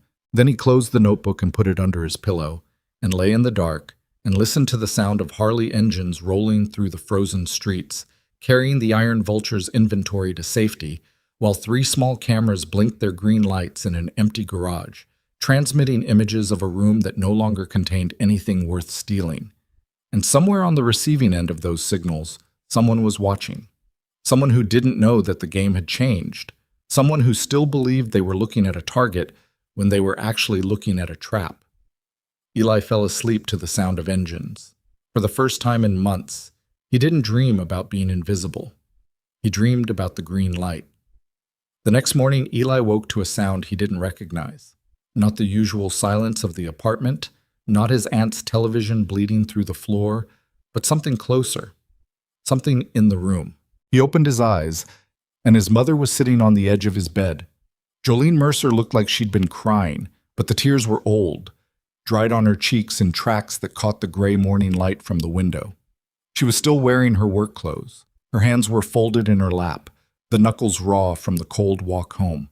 She smelled like packing tape, an industrial cleaner, and the particular exhaustion of a woman who had been running on empty for so long that empty had become her fuel. The school called, she said. Eli's stomach dropped. Not because of what the school might have said. He'd been absent yesterday, that much was obvious, but because his mother was sitting on his bed. She never sat on his bed. She stood in doorways. She spoke from the kitchen. She existed in transitional spaces, always between one place and another, never fully arriving. You weren't in school yesterday, she said. No. Where were you? Eli hesitated. He ran through the possible answers the way he ran through observational data, sorting, filtering, weighing each option against its probable consequences. The truth was complicated. The truth involved bikers, stolen motorcycles, hidden cameras, and a chocolate milkshake bought by a man with mismatched eyes. The truth would require more explanation than his mother had energy for. Across the street, Eli said. Jolene's face changed. The exhaustion was still there. It was always there, baked into the architecture of her features like a permanent filter. But something else moved underneath it. Fear. At that clubhouse? Yes. Eli. Her voice cracked. Not loudly. The way Cades had cracked on the word brother, a structural failure hidden inside an ordinary word. You cannot go over there. Those people are... They're not dangerous. You don't know that. I do know that. I've been watching them for 2 years. Jolene stood up. The motion was sharp, sudden, propelled by a panic that had been coiling in her chest since the school's phone call and was now finding its outlet in movement. She paced to the window and looked out at the clubhouse the way she looked at everything. from a distance, through glass, with the particular suspicion of a woman who had learned that the world took things from you if you got too close. "Your father," she said, and stopped. Eli waited. His mother never talked about his father.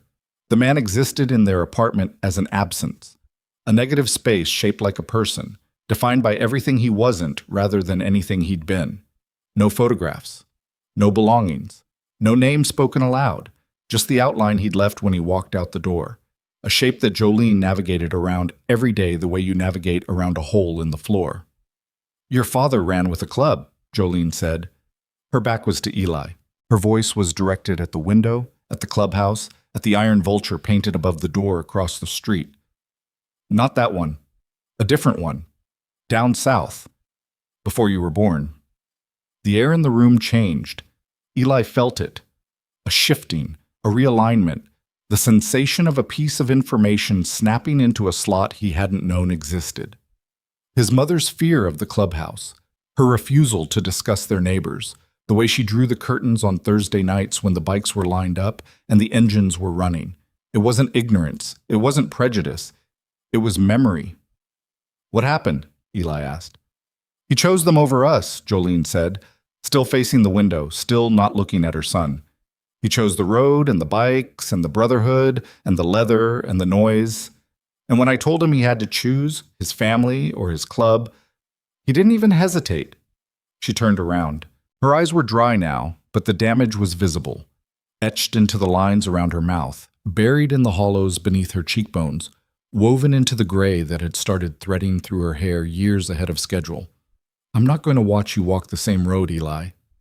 I won't." "Mom, they're not the same. Those men over there, they're the same. Every single one of them. They'll make you feel like you belong, like you matter, like you're part of something bigger. And then the minute you need them to be something real, the minute you need them to show up at a school play or sit at a kitchen table or just be present for 5 minutes without checking their phone or looking at the door, they're gone. Because the club always comes first. Always." Eli sat on his bed with his notebook under his pillow and the weight of his mother's history pressing down on him from above. And he understood something he hadn't understood before, that Jolene's emptiness wasn't apathy. It was scar tissue. A thick protective layer built over years of abandonment, designed to keep the wound from reopening, and Eli's trip across the street had torn through it with the precision of a surgeon and the carelessness of a child. "I'm sorry," Eli said. "Not for going, for not understanding why it would hurt." Jolene looked at him, and in her eyes Eli saw something he recognized from the clubhouse. The same drowning, the same structural failure, the same moment of a person realizing that the walls they'd built to protect themselves had also sealed them in. "Promise me," she said. "Promise me you won't go back." Eli opened his mouth. The promise sat on his tongue like a coin. Small, round, easy to deliver, easy to carry. But across the street, 3 cameras were still blinking their green lights. A man named Wyatt Cross was somewhere out there with a stolen motorcycle and a catalog of future targets. A brotherhood of wounded men was preparing to defend itself against a betrayal that went deeper than any of them had imagined. And Cade Mercer, a man who shared Eli's last name by coincidence and his damage by design, was sitting in a clubhouse with his palms flat on a table, waiting for a boy who had already proven that his word was the most reliable thing in the room. "I promise," Eli said. He said it clearly. He said it looking his mother in the eyes, and he meant it the way a 12-year-old means anything, completely, desperately, with every fiber of his being. And he knew, as the words left his mouth, that he was going to break it. Because at 3:47 that afternoon, while Jolene was at work and Eli was sitting in his bedroom pretending to do homework, his binoculars caught something that made every other consideration irrelevant. A white SUV pulled up to the dead elm tree. The same white SUV Glass had described from Eli's earlier observation. The driver got out. Short, heavy-set, bald, wearing a dark jacket. Marcus Borko. He walked to Wyatt's green pickup truck, still parked where it had been since the theft. He didn't get in.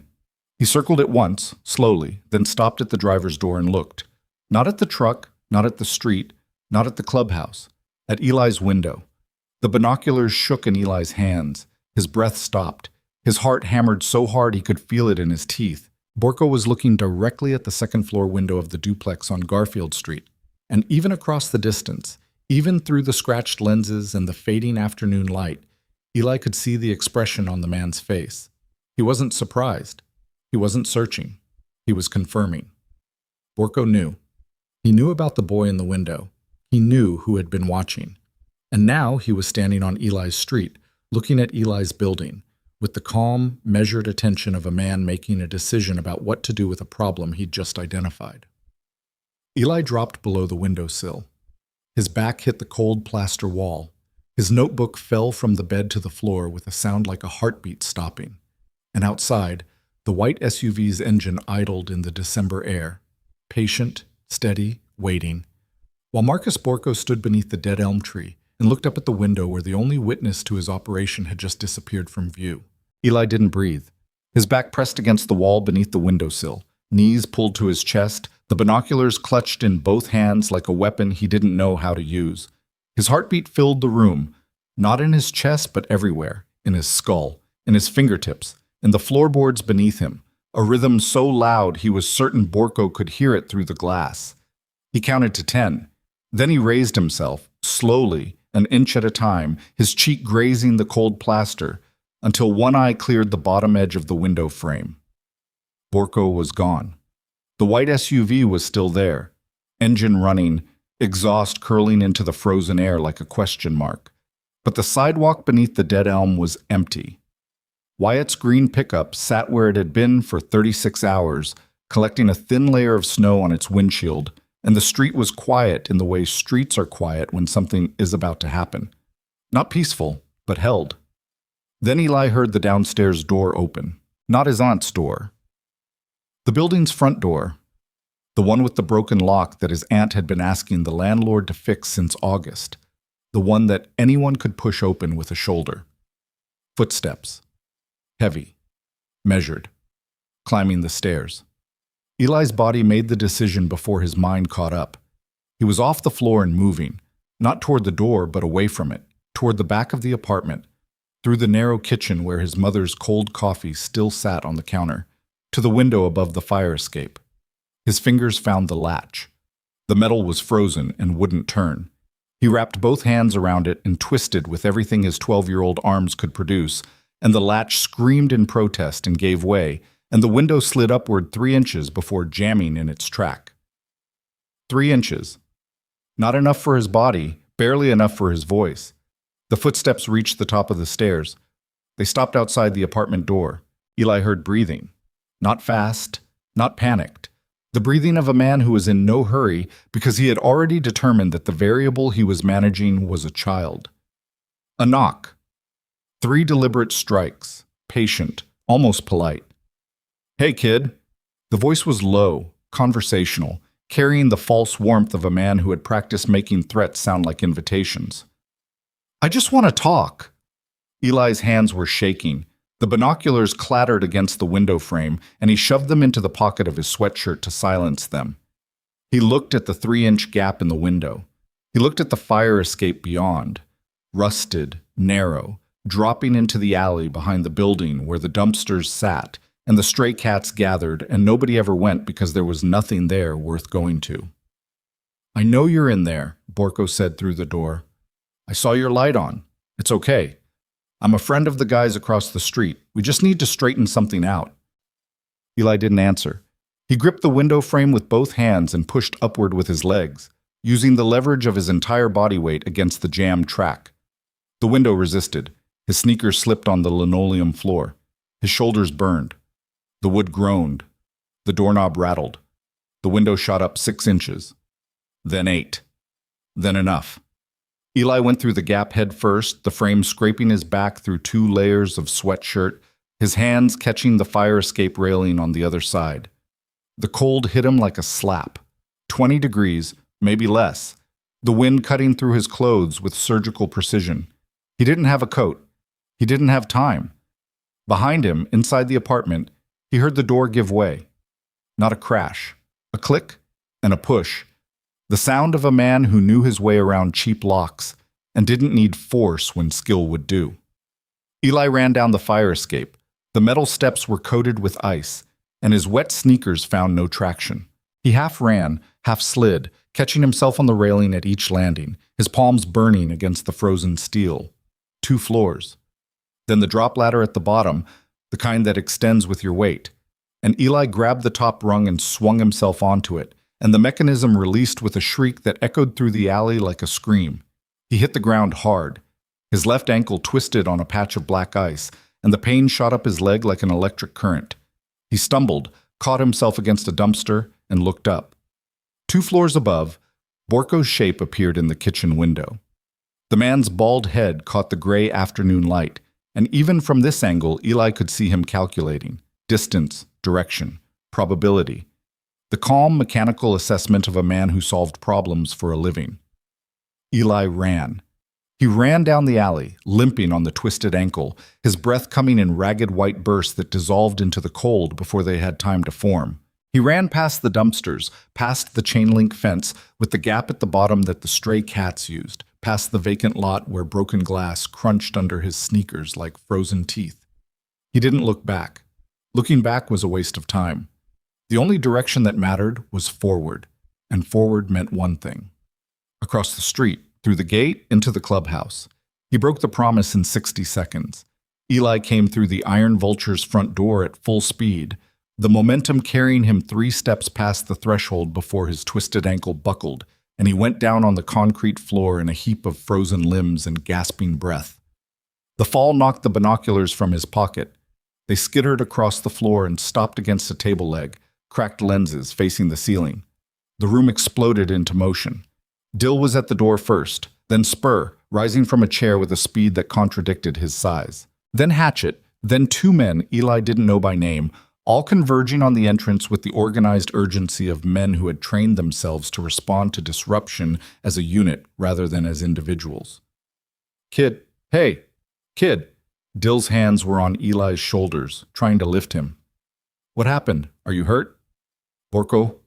The word came out in pieces, broken by breathing, by fear, by the physical reality of a body that had been running on adrenaline and was now running out. He's at my building. He came to my door. He knows. He knows I'm the one who... He didn't finish. He didn't need to. Spur was already moving toward the door, and the look on the big man's mismatched eyes was something Eli had never seen.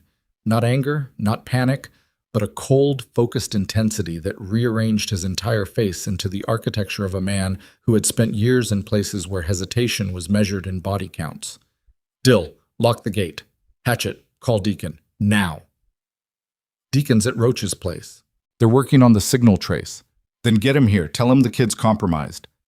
Eli sat on the floor with his back against a table leg and his ankle throbbing with each heartbeat, and the terrible, exhilarating weight of that word settling over him like a blanket made of lead.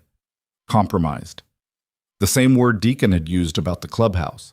Now it applied to Eli. He was no longer an observer, no longer a witness sitting safely across the street behind glass and binoculars and the thin fiction of anonymity. He was a target. Spur crouched in front of him. Did he touch you? No, I went out the fire escape before he got in. He got into your apartment? Eli nodded. Spur's jaw tightened. He looked at the men behind him. Something passed between them. Not words, but a communal shift. A collective crossing of a line that Eli felt even without understanding its full implications. A man had entered a child's home. Whatever restraint the Iron Vultures had been exercising, whatever discipline Deacon had imposed, whatever commitment to process and evidence and letting the system work, all of it was now being weighed against the image of a bald man standing in a 12-year-old's kitchen with the door forced open behind him. My mom gets home at 10, Eli said. His voice was steadier than he expected. The fear was still there, but it had been pushed aside by something more immediate. The practical, logistical urgency of a mind that processed crisis through data rather than emotion. If Borko comes back, he won't, Spur said. Not while we're here. Deacon arrived 14 minutes later. Eli timed it. The old president came through the door with Roach behind him and Glass behind Roach, and the three of them carried an energy that changed the room the way a storm changes a landscape. Not gradually, but all at once, the pressure dropping, the light shifting, everything realigning around a new center of gravity. Deacon didn't speak to Eli first. He went to the window, looked out at the street, and stood there for 30 seconds, his hands at his sides, his breathing controlled. The white SUV was gone. Eli had noticed its absence from inside the clubhouse but hadn't mentioned it. The vehicle's departure didn't mean Borko's departure, and Eli had learned enough about predators to know that visibility was a choice, not a constraint. "Tell me everything," Deacon said, turning from the window. Eli told him. The white SUV, Borko looking at his window, the footsteps on the stairs, the voice through the door, the escape down the fire escape, the twisted ankle. He told it the way he always told things, chronologically, precisely, with the observational detail of a court transcript and the emotional flatness of a boy who had learned that facts were taken more seriously when they weren't wrapped in feelings. Deacon listened without interrupting. When Eli finished, the president pulled a chair close and sat down, bringing himself to Eli's level, not looming, not towering, positioning his body as an equal rather than an authority. "You did right," Deacon said. "Coming here. That was the right call. I promised my mom I wouldn't. I know, and I know what that costs you, but you're safe here. That's what matters right now." "She's at work. She doesn't know he was in our apartment." Deacon looked at Roach. The sergeant-at-arms nodded once, a nod that contained an entire conversation, and pulled out his phone and stepped to the far side of the room. "We'll handle your mom," Deacon said. "Glass, what did you find on the signal trace?" Glass dropped a canvas bag on the table. From it, he produced a device Eli didn't recognize. Rectangular, matte gray, covered in ports, and a small antenna, with a screen that glowed green in the dim light. The cameras transmit to a repeater mounted on the power pole behind the pharmacy on Route 11. From there, the signal bounces to a receiving unit. I traced it to a location 3 miles north. An address? Industrial Park off Millstone Road, Unit 7, storage facility. I drove past but didn't stop. There's a box truck parked outside, white commercial plates, and a motorcycle in the open bay. The room went still. "What kind of motorcycle?" Cade's voice came from the back of the room. Eli hadn't seen him arrive. The vice president stood in the shadow by the hallway door, leaning against the frame, his arms crossed over his chest. He looked like he hadn't slept. His eyes were recessed, darkened, set deep in a face that had aged 5 years in 2 days. But his voice was steady. The cold precision from yesterday had settled into something permanent, a new operating temperature, stripped of heat, efficient and unyielding. Glass looked at him. Black, custom, could be a Road King. I was too far to confirm. Cade pushed off the doorframe. He walked to the table and stood over the canvas bag and the signal tracing device and looked down at them with an expression that Eli would remember for the rest of his life. Not rage, not grief, but the absolute devastating clarity of a man who had passed through both and come out the other side into something quieter and more dangerous than either. "Then we go," Cade said. "We call the police," Deacon said. "And tell them what? That we found a hidden camera in our clubhouse and traced the signal using equipment a civilian isn't supposed to own? They'll impound Glass's gear, spend 3 weeks processing paperwork, and by the time they get a warrant, the storage unit will be empty and Borko will be in another state."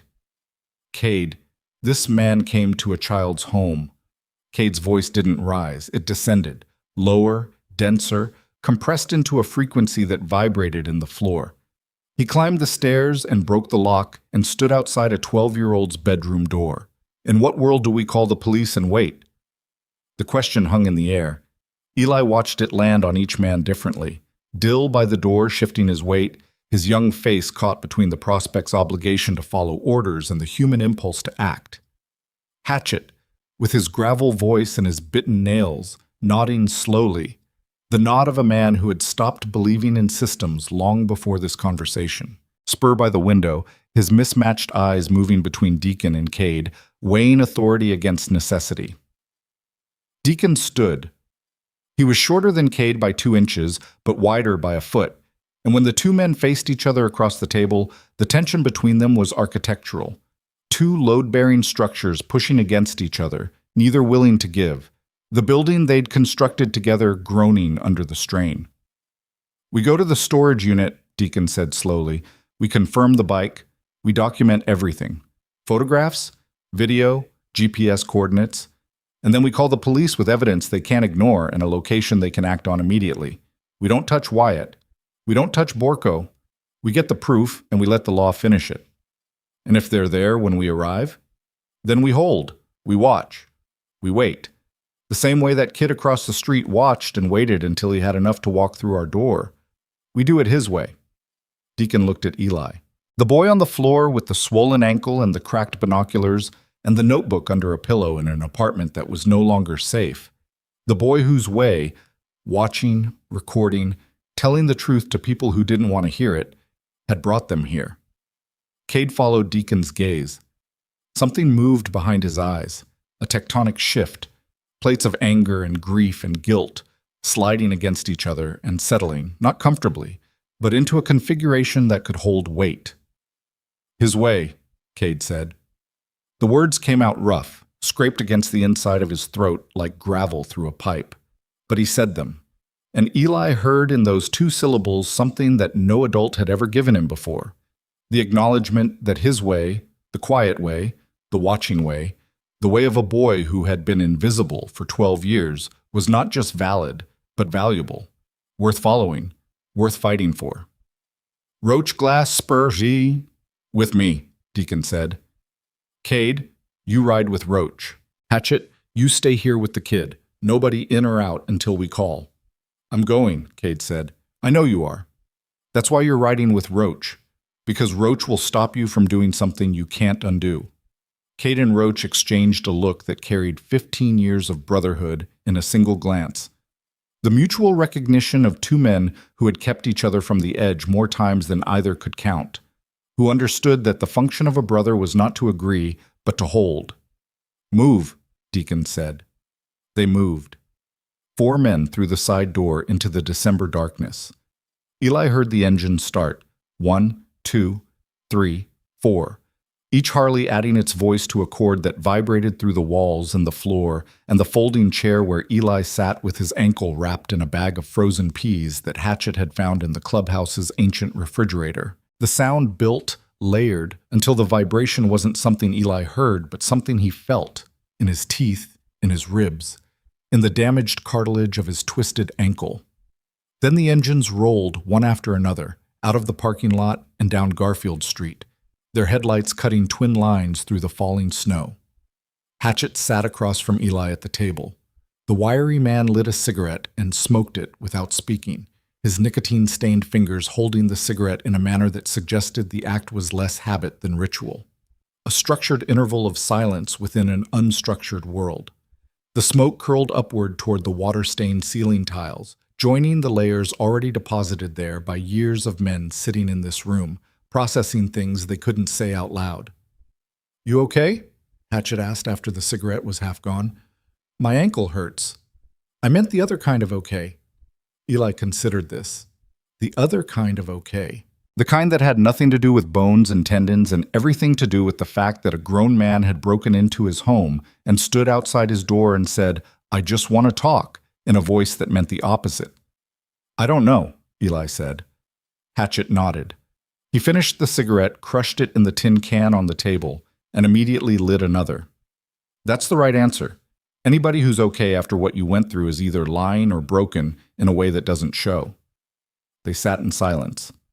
The clock on the wall, a plastic promotional clock from an auto parts store, its face yellowed, its second hand ticking with the deliberate pace of something that had given up rushing, marked the minutes. 10, 15, 20. At minute 23, Hatchet's phone buzzed. He looked at the screen. His face didn't change. He set the phone on the table, screen down. "What?" Eli asked. "They found the storage unit. Door was open. 2 box trucks inside, 7 motorcycles." "7?" "7." Eli's mind raced. 7 motorcycles. 7 clubs or collectors, or private owners who had been infiltrated the same way the Iron Vultures had been infiltrated. Trust built, access gained, security compromised, inventory cataloged and removed with the quiet efficiency of a man who had turned betrayal into a business model. Was Cade's bike there? Hatchet picked up the phone again, checked the screen. Yeah, the Road King's there. Untouched.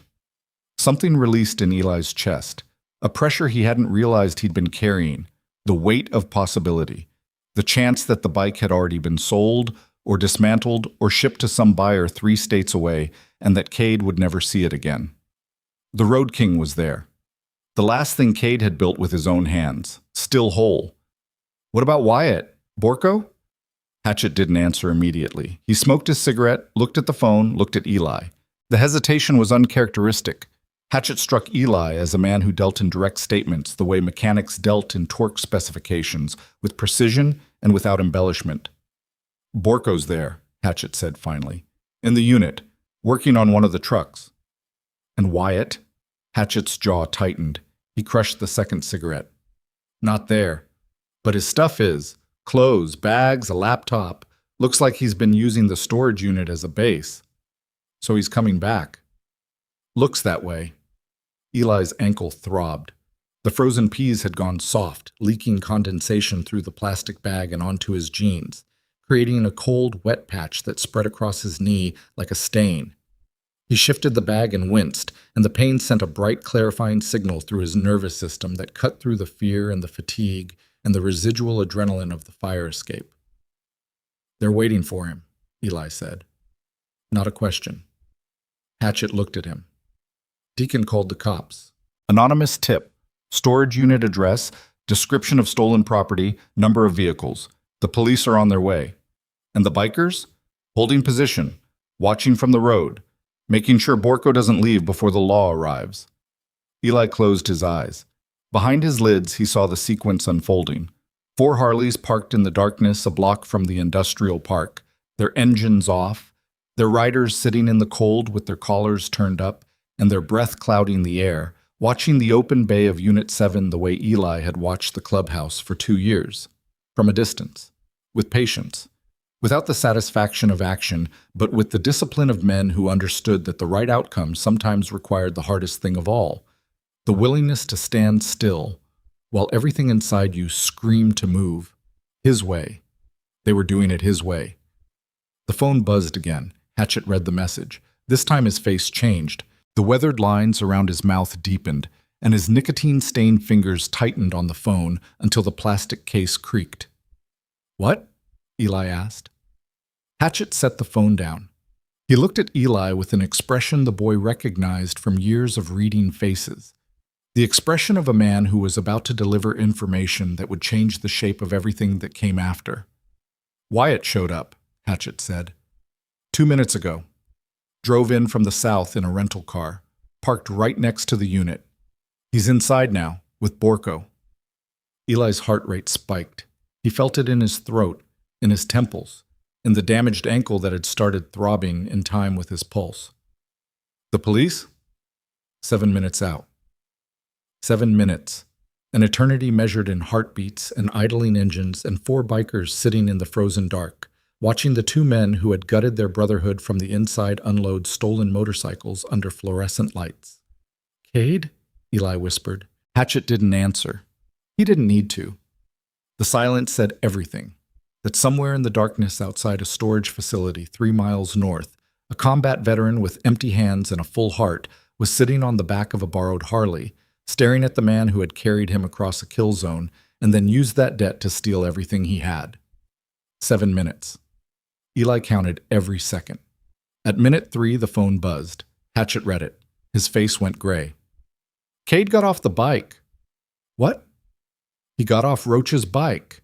He's walking toward the unit. Eli grabbed the edge of the table.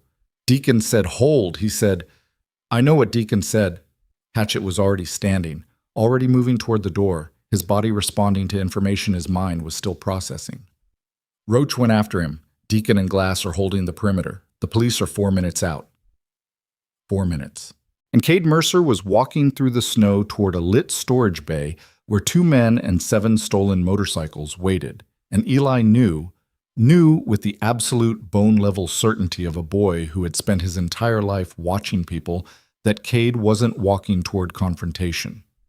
He was walking toward an answer. The answer to the question he hadn't been able to ask since the moment Glass said the name Wyatt Cross and the room went silent.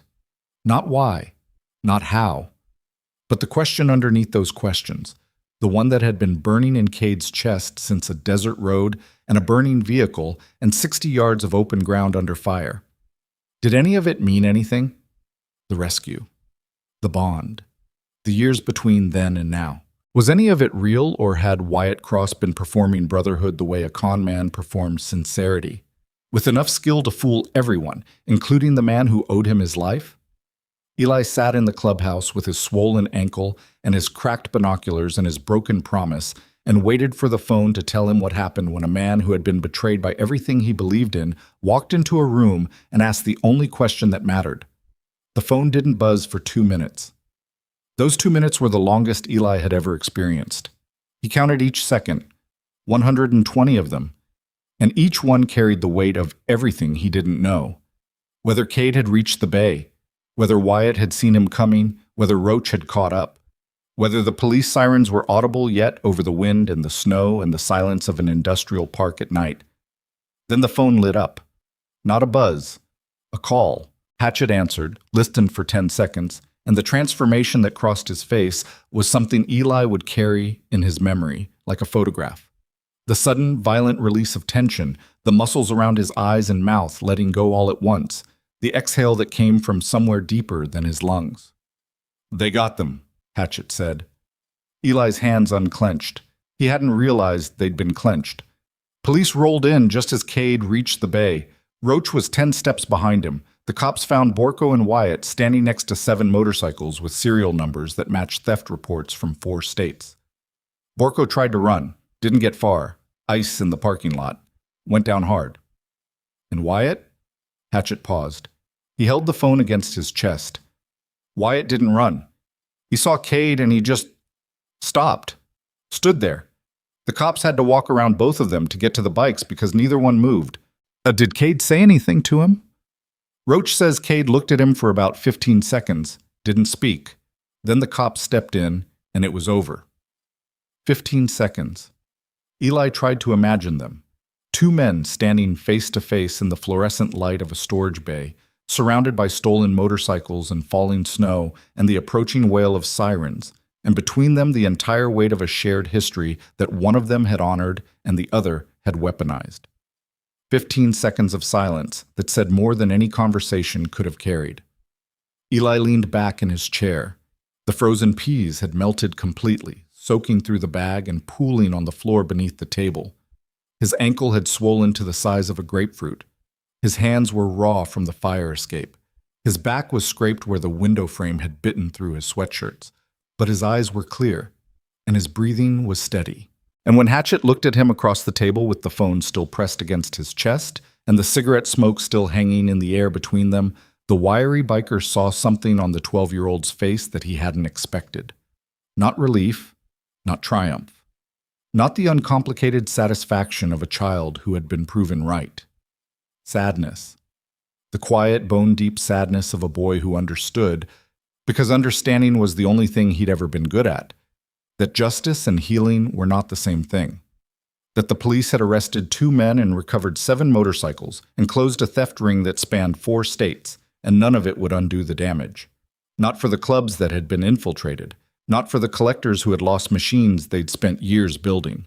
Not for Cade, who would get his Road King back, but would never get back the 15 years of trust that Wyatt had incinerated in a single calculated act. And not for Eli, who had broken a promise to his mother, fled his own home through a frozen fire escape, and discovered that telling the truth was an act of violence as much as it was an act of courage.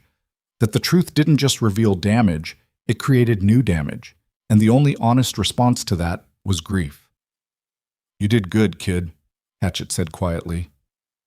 Eli looked at him. The clock on the wall ticked. The cigarette smoke drifted. Outside, somewhere between here and the storage facility on Millstone Road, 4 Harleys were starting their engines, and the sound of them traveled through the frozen December air like a pulse. Steady, insistent, alive, carrying the iron vultures home through the snow and the dark toward a clubhouse where a boy who had never been listened to was sitting at a table, waiting, with nothing left to prove and everything left to feel. "I know," Eli said, and for the first time saying it didn't feel like a lie. The Harleys came home at 9:41 p.m. Eli heard them before he saw them, a low gathering rumble that started as vibration in the floor and built until it filled the clubhouse like a second heartbeat, layered and deep, the sound of 4 engines rolling down Garfield Street in formation. Hatchet stood and went to the window. Eli stayed in his chair. His ankle had gone numb beneath the melted bag of peas, which was a mercy, and his hands had finally stopped shaking, which was a different kind of mercy. The kind that comes not from the absence of fear, but from its exhaustion, the body's quiet admission that it has run out of the chemicals required to sustain alarm. The side door opened. Cold air entered first, then Roach, then Glass, then Spur. They came in single file, shedding gloves and pulling scarves from their faces. Their leather cuts darkened with snow, their boots leaving wet prints on the concrete floor in a trail that looked like the footsteps of men returning from a place they hadn't expected to survive. Deacon came last. He moved slower than the others, not from injury but from the particular weariness of command, the weight of decisions made under pressure settling onto his shoulders now that the pressure had passed, gravity reasserting its claim on a man who had been holding it at bay through sheer force of will. Cade wasn't with them. Eli noticed immediately. His eyes swept the group, counted 4, needed 5, came up short, and the absence hit him with a force disproportionate to the number. 1 missing man. But it was the man who mattered most to this story. The man whose stolen motorcycle had started everything, and his absence from the returning group was a silence louder than the engines that had just shut down outside. "Where's Cade?" Eli asked. Deacon pulled off his gloves. He set them on the bar. He poured a cup of coffee from the pot that had been sitting on the burner since morning. 12 hours old, thick as motor oil, the kind of coffee that existed not for taste but for the act of holding something warm. He drank half of it in one swallow, then turned to Eli. Cade stayed at the impound lot. The police are processing the bikes as evidence. He wanted to be there when they cataloged the Road King. "Is he okay?"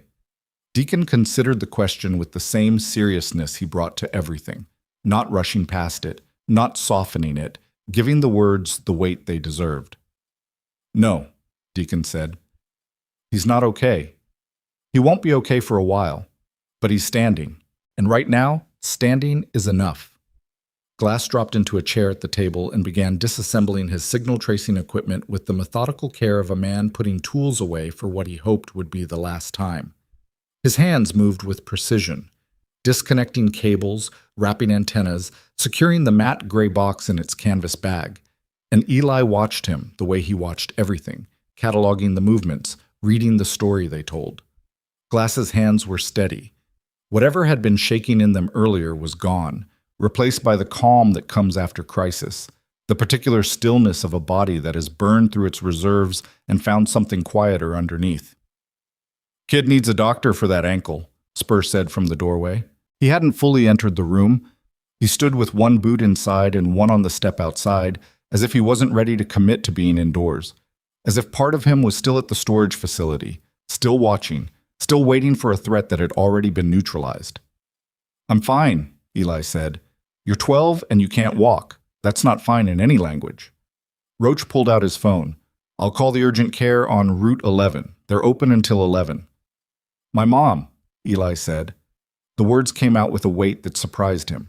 He'd been operating for hours in a space where his mother didn't exist, where the only relevant adults were bikers and thieves and a bald man who had climbed the stairs to his apartment.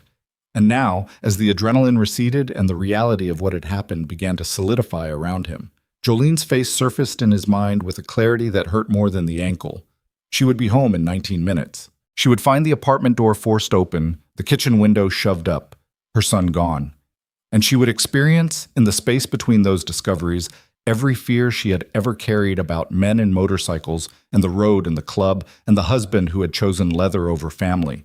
All of it confirmed, all of it validated, all of it crashing down on a woman who had spent 12 years building walls specifically designed to prevent this exact moment. "I need to go home," Eli said. "Before she gets back, she can't come home to that door." Deacon looked at Spur. Spur looked at Roach. Roach was already moving. "I'll handle the door," Roach said. "Got tools in my saddlebag. 20 minutes. It'll look like nothing happened." "I'll take the kid home," Spur said. "Get him upstairs. Get the window closed. Get the apartment straight." "And the ankle?" Deacon asked. "Tell his mom he slipped on the ice outside. It's not even a lie. There's ice on every sidewalk in this town." Deacon looked at Eli. The look contained a question that wasn't about logistics or alibis or emergency medicine. It was about the nature of what they were offering, a conspiracy of protection, a coordinated effort to shield a 12-year-old boy from the consequences of his own courage, built on the same foundation of loyalty and silence that defined everything the Iron Vultures did. "Is that what you want?" Deacon asked. "Or do you want to tell her the truth?" Eli thought about this. He thought about the notebook under his pillow, the meticulous record of observations, timestamps, physical descriptions, the entire architecture of truth that he had built because truth was the only currency he owned. He thought about Cade's face when Glass said the name Wyatt Cross. He thought about the look in his mother's eyes when she'd said, "Promise me." "Fix the door," Eli said. "I'll tell her the truth when I'm ready, but not tonight." "Tonight she needs to come home and find everything the way she left it." Deacon nodded. Not approval, acknowledgement. The recognition that Eli had earned the right to manage his own truth on his own timeline, and that the men in this room would respect that right, even if they didn't fully agree with the decision. They moved fast. Roach crossed the street with a tool bag and was inside the duplex before Eli had gotten his coat on. Or rather, before Spur had draped a coat over Eli's shoulders, because Eli didn't have a coat. He'd run out of his apartment in 2 sweatshirts and wet sneakers, and the coat Spur gave him was a heavy canvas work jacket that hung past Eli's knees and smelled like dog and motor oil, and the particular warmth of a man who generated heat like a furnace and distributed it without thinking. Spur carried Eli across the street. Not asked, carried, scooped him up with one arm under his knees and the other behind his back, the way you carry a child who has fallen asleep in a car, and Eli was too tired and too hurt and too hollowed out by the day's events to protest. He let himself be carried. He let his head rest against Spur's shoulder. He let the big man's steady heartbeat fill his ear as they crossed Garfield Street in the snow, and for 30 seconds, the time it took to cover the distance between the clubhouse and the duplex, Eli experienced something he had no memory of ever experiencing before. The feeling of being held by someone who wasn't going to drop him. Roach had already fixed the door. The lock was replaced, the frame repaired, the splinters swept into a dustpan and deposited in the trash. The kitchen window was closed and relatched. The apartment looked exactly the way Jolene had left it that morning. Coffee mug on the counter, lights off, the particular stillness of a space waiting for its occupant to return. Spur set Eli on his bed. He wrapped the ankle in a compression bandage from a first aid kit he'd brought from the clubhouse, his thick fingers working with a gentleness that seemed impossible given their size. The precision of a combat medic who had spent years treating wounds under conditions that required both speed and care, and who had carried those skills into civilian life like a tool he couldn't put down. "Ice it tonight," Spur said. "Stay off it tomorrow. If it's still swollen in 2 days, you need an X-ray." "Okay." Spur straightened up. He looked around Eli's bedroom. The binoculars on the windowsill, the spiral notebook stacked on the desk, the window that faced the clubhouse across the street. His mismatched eyes took in the details the way a man takes in a landscape, not studying individual elements but absorbing the whole, understanding the terrain. "You've been watching us a long time," Spur said. "Yes." "What did you see?" Eli thought about the 2 years of observations, the thousands of details recorded in notebooks that nobody had ever read, the patterns, the routines, the small human moments that the rest of the neighborhood missed because they were too busy being afraid. "I saw men who take care of things," Eli said. "Bikes, buildings, each other. I saw Roach sweep the steps every morning even though his knee makes it hard. I saw Deacon sit in the parking lot alone after everyone left and just breathe. I saw Cade rebuilding his bike in the garage for 3 winters, working with his hands like he was trying to fix something bigger than an engine." Spur was quiet for a moment, the kind of quiet that comes from hearing yourself described by someone who paid attention when you thought no one was looking. Get some sleep, kid, he said. He left. Eli heard his boots on the stairs, then the front door closing, properly this time, the new lock catching with a clean click that sounded like a promise being kept. Then the street was quiet. The snow continued to fall, and Eli lay in his bed with his ankle wrapped and Spurs' canvas jacket still draped over his shoulders, and the notebook under his pillow, and the binoculars on the windowsill, and he waited for his mother. Jolene came home at 10:07 p.m.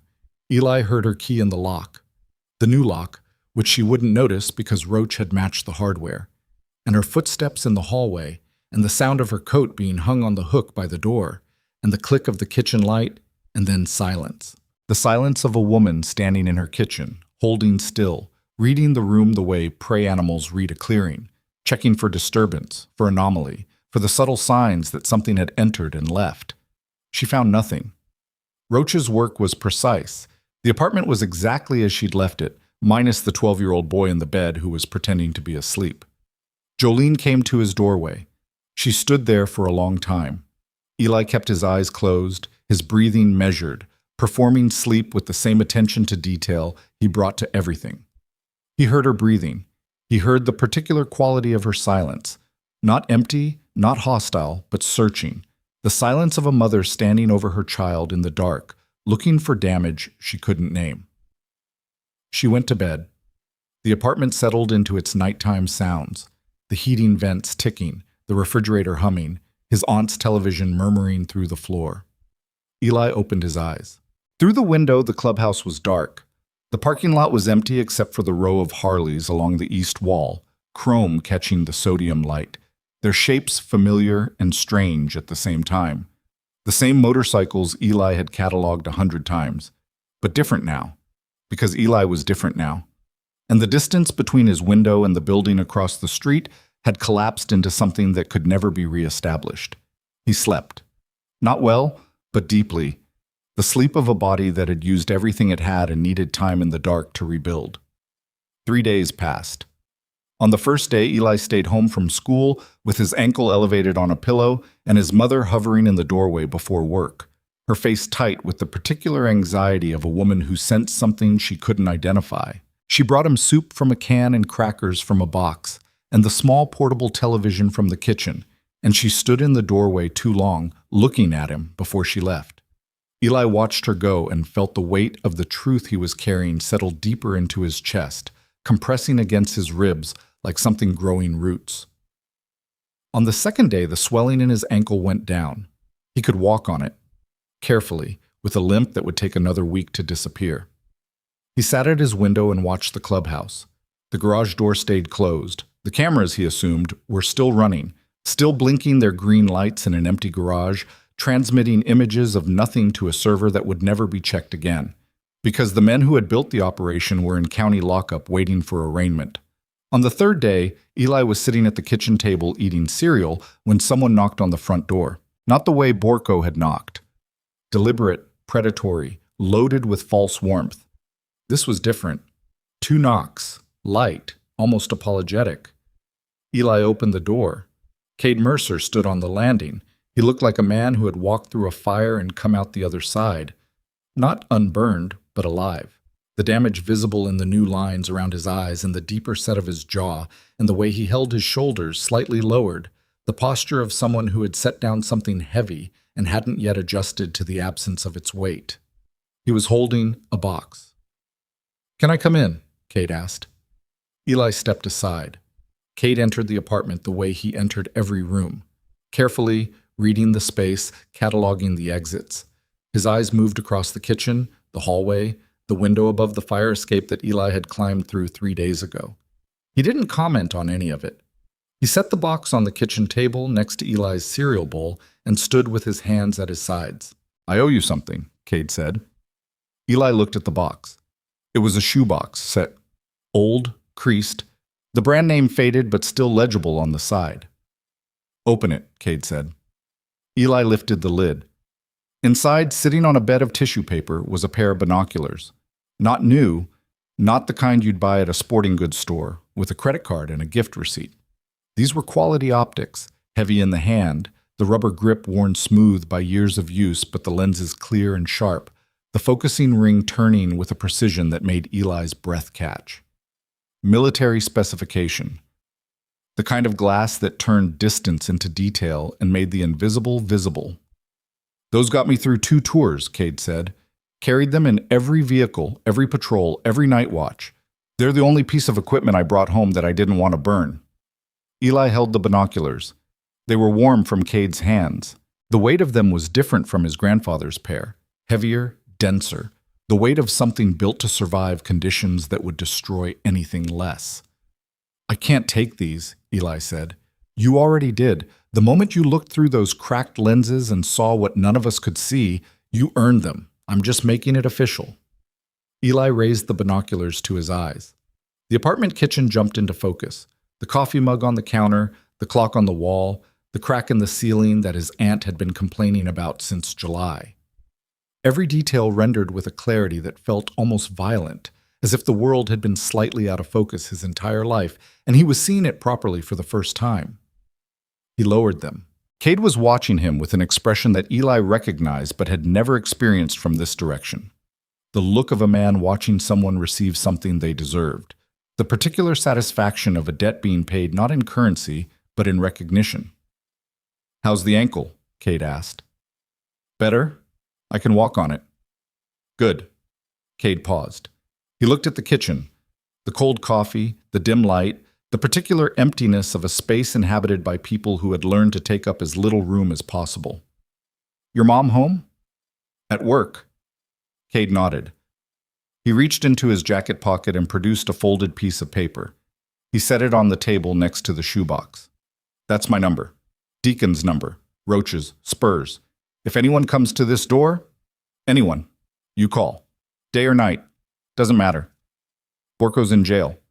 Borko had a network. We don't know how deep it goes. Until the trial's done and the books are closed, you have eyes on you. Hours." Eli looked at the folded paper. 4 phone numbers. A lifeline written in the blocky handwriting of a man whose hands were better suited to wrenches than pens. "There's something else," Cade said. He pulled out a chair and sat down. The first time he'd sat in Eli's apartment. The first time he'd positioned himself in the boy's space as an equal rather than a visitor. "Deacon wants you to come by the clubhouse this weekend, not for business, not for testimony." He said. Cade stopped, and something moved across his face that might have been a smile in another life.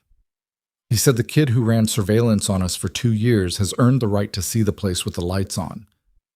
Eli almost smiled. Not quite. The muscles in his face attempted the expression but couldn't fully commit. There was too much behind it, too many layers of everything that had happened pressing against the surface, making room for the smile but not yet allowing it to arrive. "What about Wyatt?" Eli asked. Cade's face changed, not dramatically, the way a landscape changes between seasons. The same features rearranged by a force too slow to watch but too powerful to ignore. The anger was gone. The cold precision was gone. What remained was something Eli didn't have a word for. Older than grief, quieter than acceptance, the particular expression of a man who had looked into the face of his betrayer and found, not a monster, but a person. A broken, calculating, irredeemable person, but a person nonetheless. "Wyatt will go to trial," Cade said.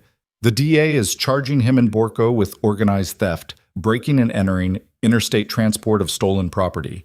Glass's evidence, the cameras, the signal trace, the storage unit, gives them enough for conviction. And the other clubs? The collectors who got robbed?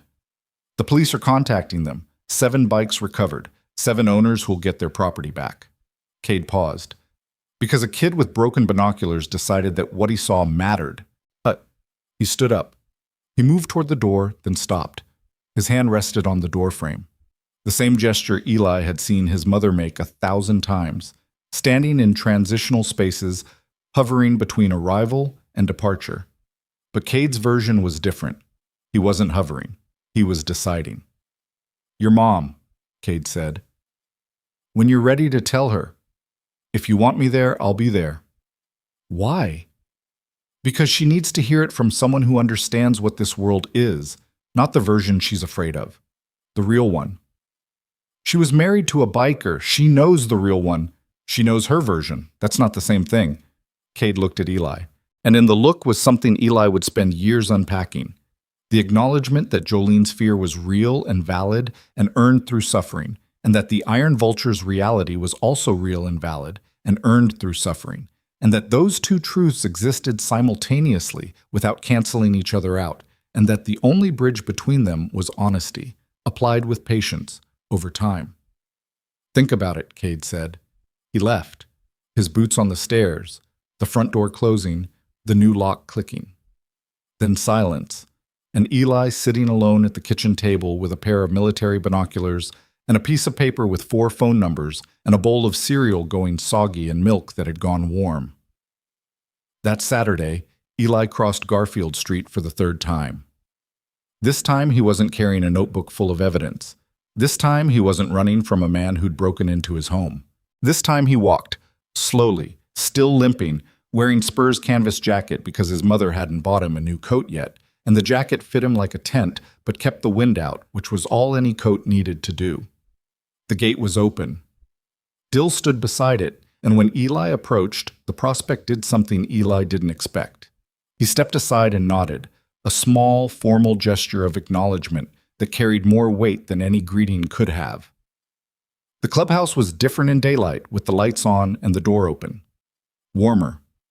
The wood-paneled walls glowed amber. The bar along the far side was clean, the bottles arranged, the coffee maker producing something that actually smelled good. The pool table had been refelted, green now instead of the torn gray Eli had seen on his first visit. The photographs on the wall caught the light differently when you could see them properly. Not just shapes, but faces. Not just history, but people. 7 men were inside. They didn't make a fuss. No ceremony, no speeches, no awkward attempts to treat a 12-year-old like an adult. They were just there, drinking coffee, talking quietly, working on things. Roach was at a table cleaning a set of spark plugs with a rag that had been cleaned 3 engines ago. Glass was at the bar reading something on his phone, his scar less severe in the warm light, almost invisible unless you knew to look for it. Hatchet sat in a corner smoking, his nicotine-stained fingers wrapped around a mug, his gravel voice murmuring to Spur about something mechanical and unimportant. Deacon met Eli at the door. The president extended his hand, not downward, not the condescending reach of an adult accommodating a child's height, but straight out, horizontal, the way men shake hands when they recognize each other as equals, regardless of age or size, or the number of years separating them. Eli shook it. Deacon's grip was firm but not crushing, controlled, deliberate, communicating respect through pressure and duration, 3 seconds of contact that transmitted more than any speech could carry. "Welcome," Deacon said. That was all. 1 word. And then the club president stepped aside and let Eli walk into the room on his own terms, at his own pace, limping slightly on an ankle that would heal but not forget. Cade was in the garage. Eli found him there, standing next to the Road King, which had been returned from the impound lot the day before. The motorcycle sat in the first bay under the fluorescent lights, its flat black paint gleaming, its hand-stitched leather seat unmarked, its engine untouched. 7 stolen motorcycles had been recovered from that storage unit, and every one of them had been returned to its owner, and the Road King was home.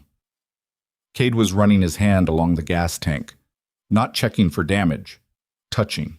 The way you touch something you thought you'd lost and can't fully believe you're holding again.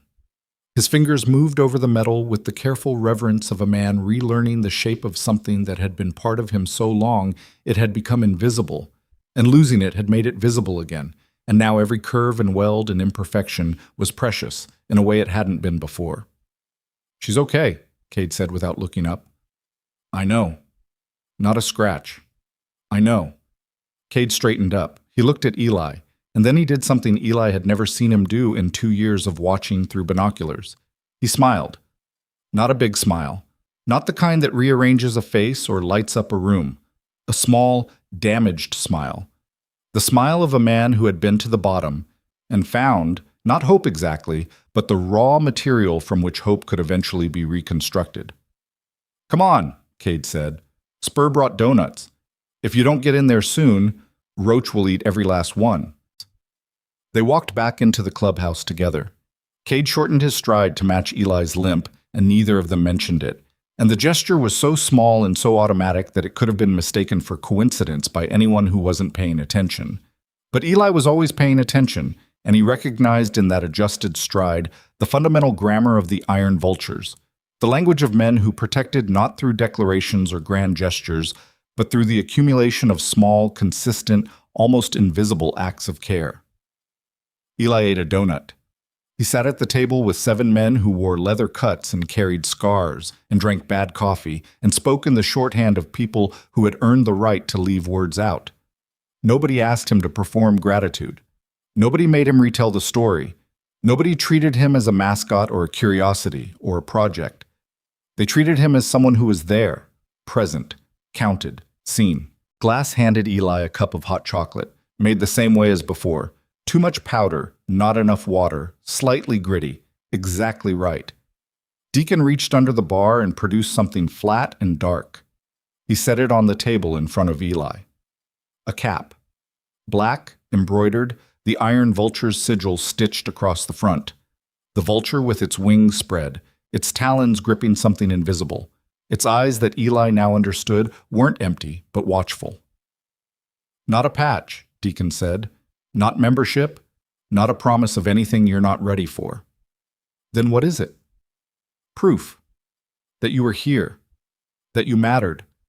That a 12-year-old kid with a pair of busted binoculars did what a building full of grown men couldn't do. He watched, he remembered, and he told the truth when it was the hardest thing in the world to do. Eli picked up the cap. The fabric was stiff, new, the embroidery sharp against his fingertips. He put it on. It was too big. It sat low on his forehead, covering his eyebrows, making him look even younger and smaller than he was. But the weight of it felt right.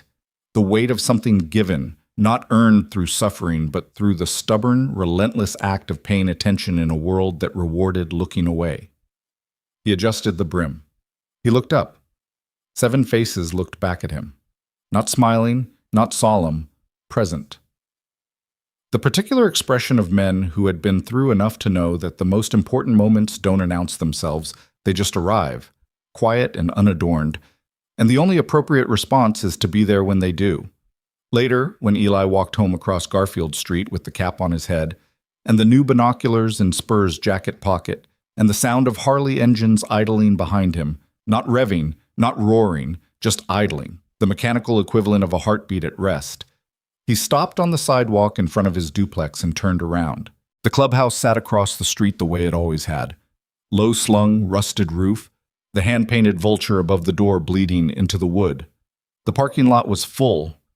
Chrome caught the December sunlight.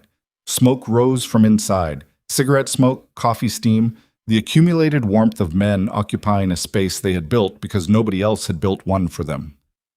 Eli raised the new binoculars.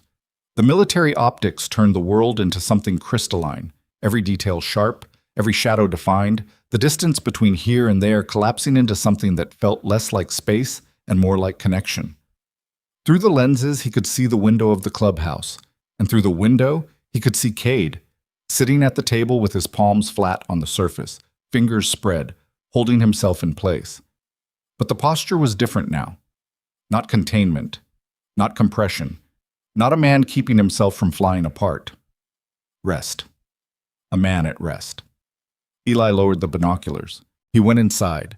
He climbed the stairs to the apartment where his mother would be home in 8 hours, where the new lock held firm, where the kitchen window was closed and the coffee mug on the counter was cold, and the ceiling crack was still spreading and none of it was fixed, but all of it was his. He sat on his bed. He opened the notebook. He turned to the last entry. I mattered today. And below it, in handwriting that was steadier than it had been 3 days ago, he wrote 2 words. Still do. He closed the notebook. He set it on the desk next to the stack of filled volumes.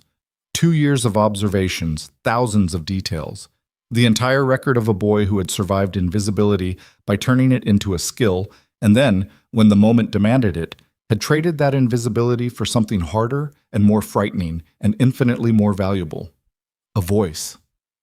Outside, the Harleys rumbled, not as sounds of danger, Not as warnings or threats or the aggressive territorial announcements that the neighbors heard and crossed the street to avoid. To Eli, they were something else entirely. They were the sound of men who had been broken and rebuilt, who carried their damage openly and without apology, who had looked at a 12-year-old boy in wet sneakers and a too-thin coat and seen not a child to dismiss but a person to protect. They were the heartbeat of a brotherhood that had almost been destroyed by trust and had been saved, in the end, by truth. And through the window, through military-grade lenses that could turn distance into detail and strangers into family, the Iron Vultures clubhouse sat in the December light, battered, imperfect, scarred, and standing, the same as the boy who watched it, the same as every man inside.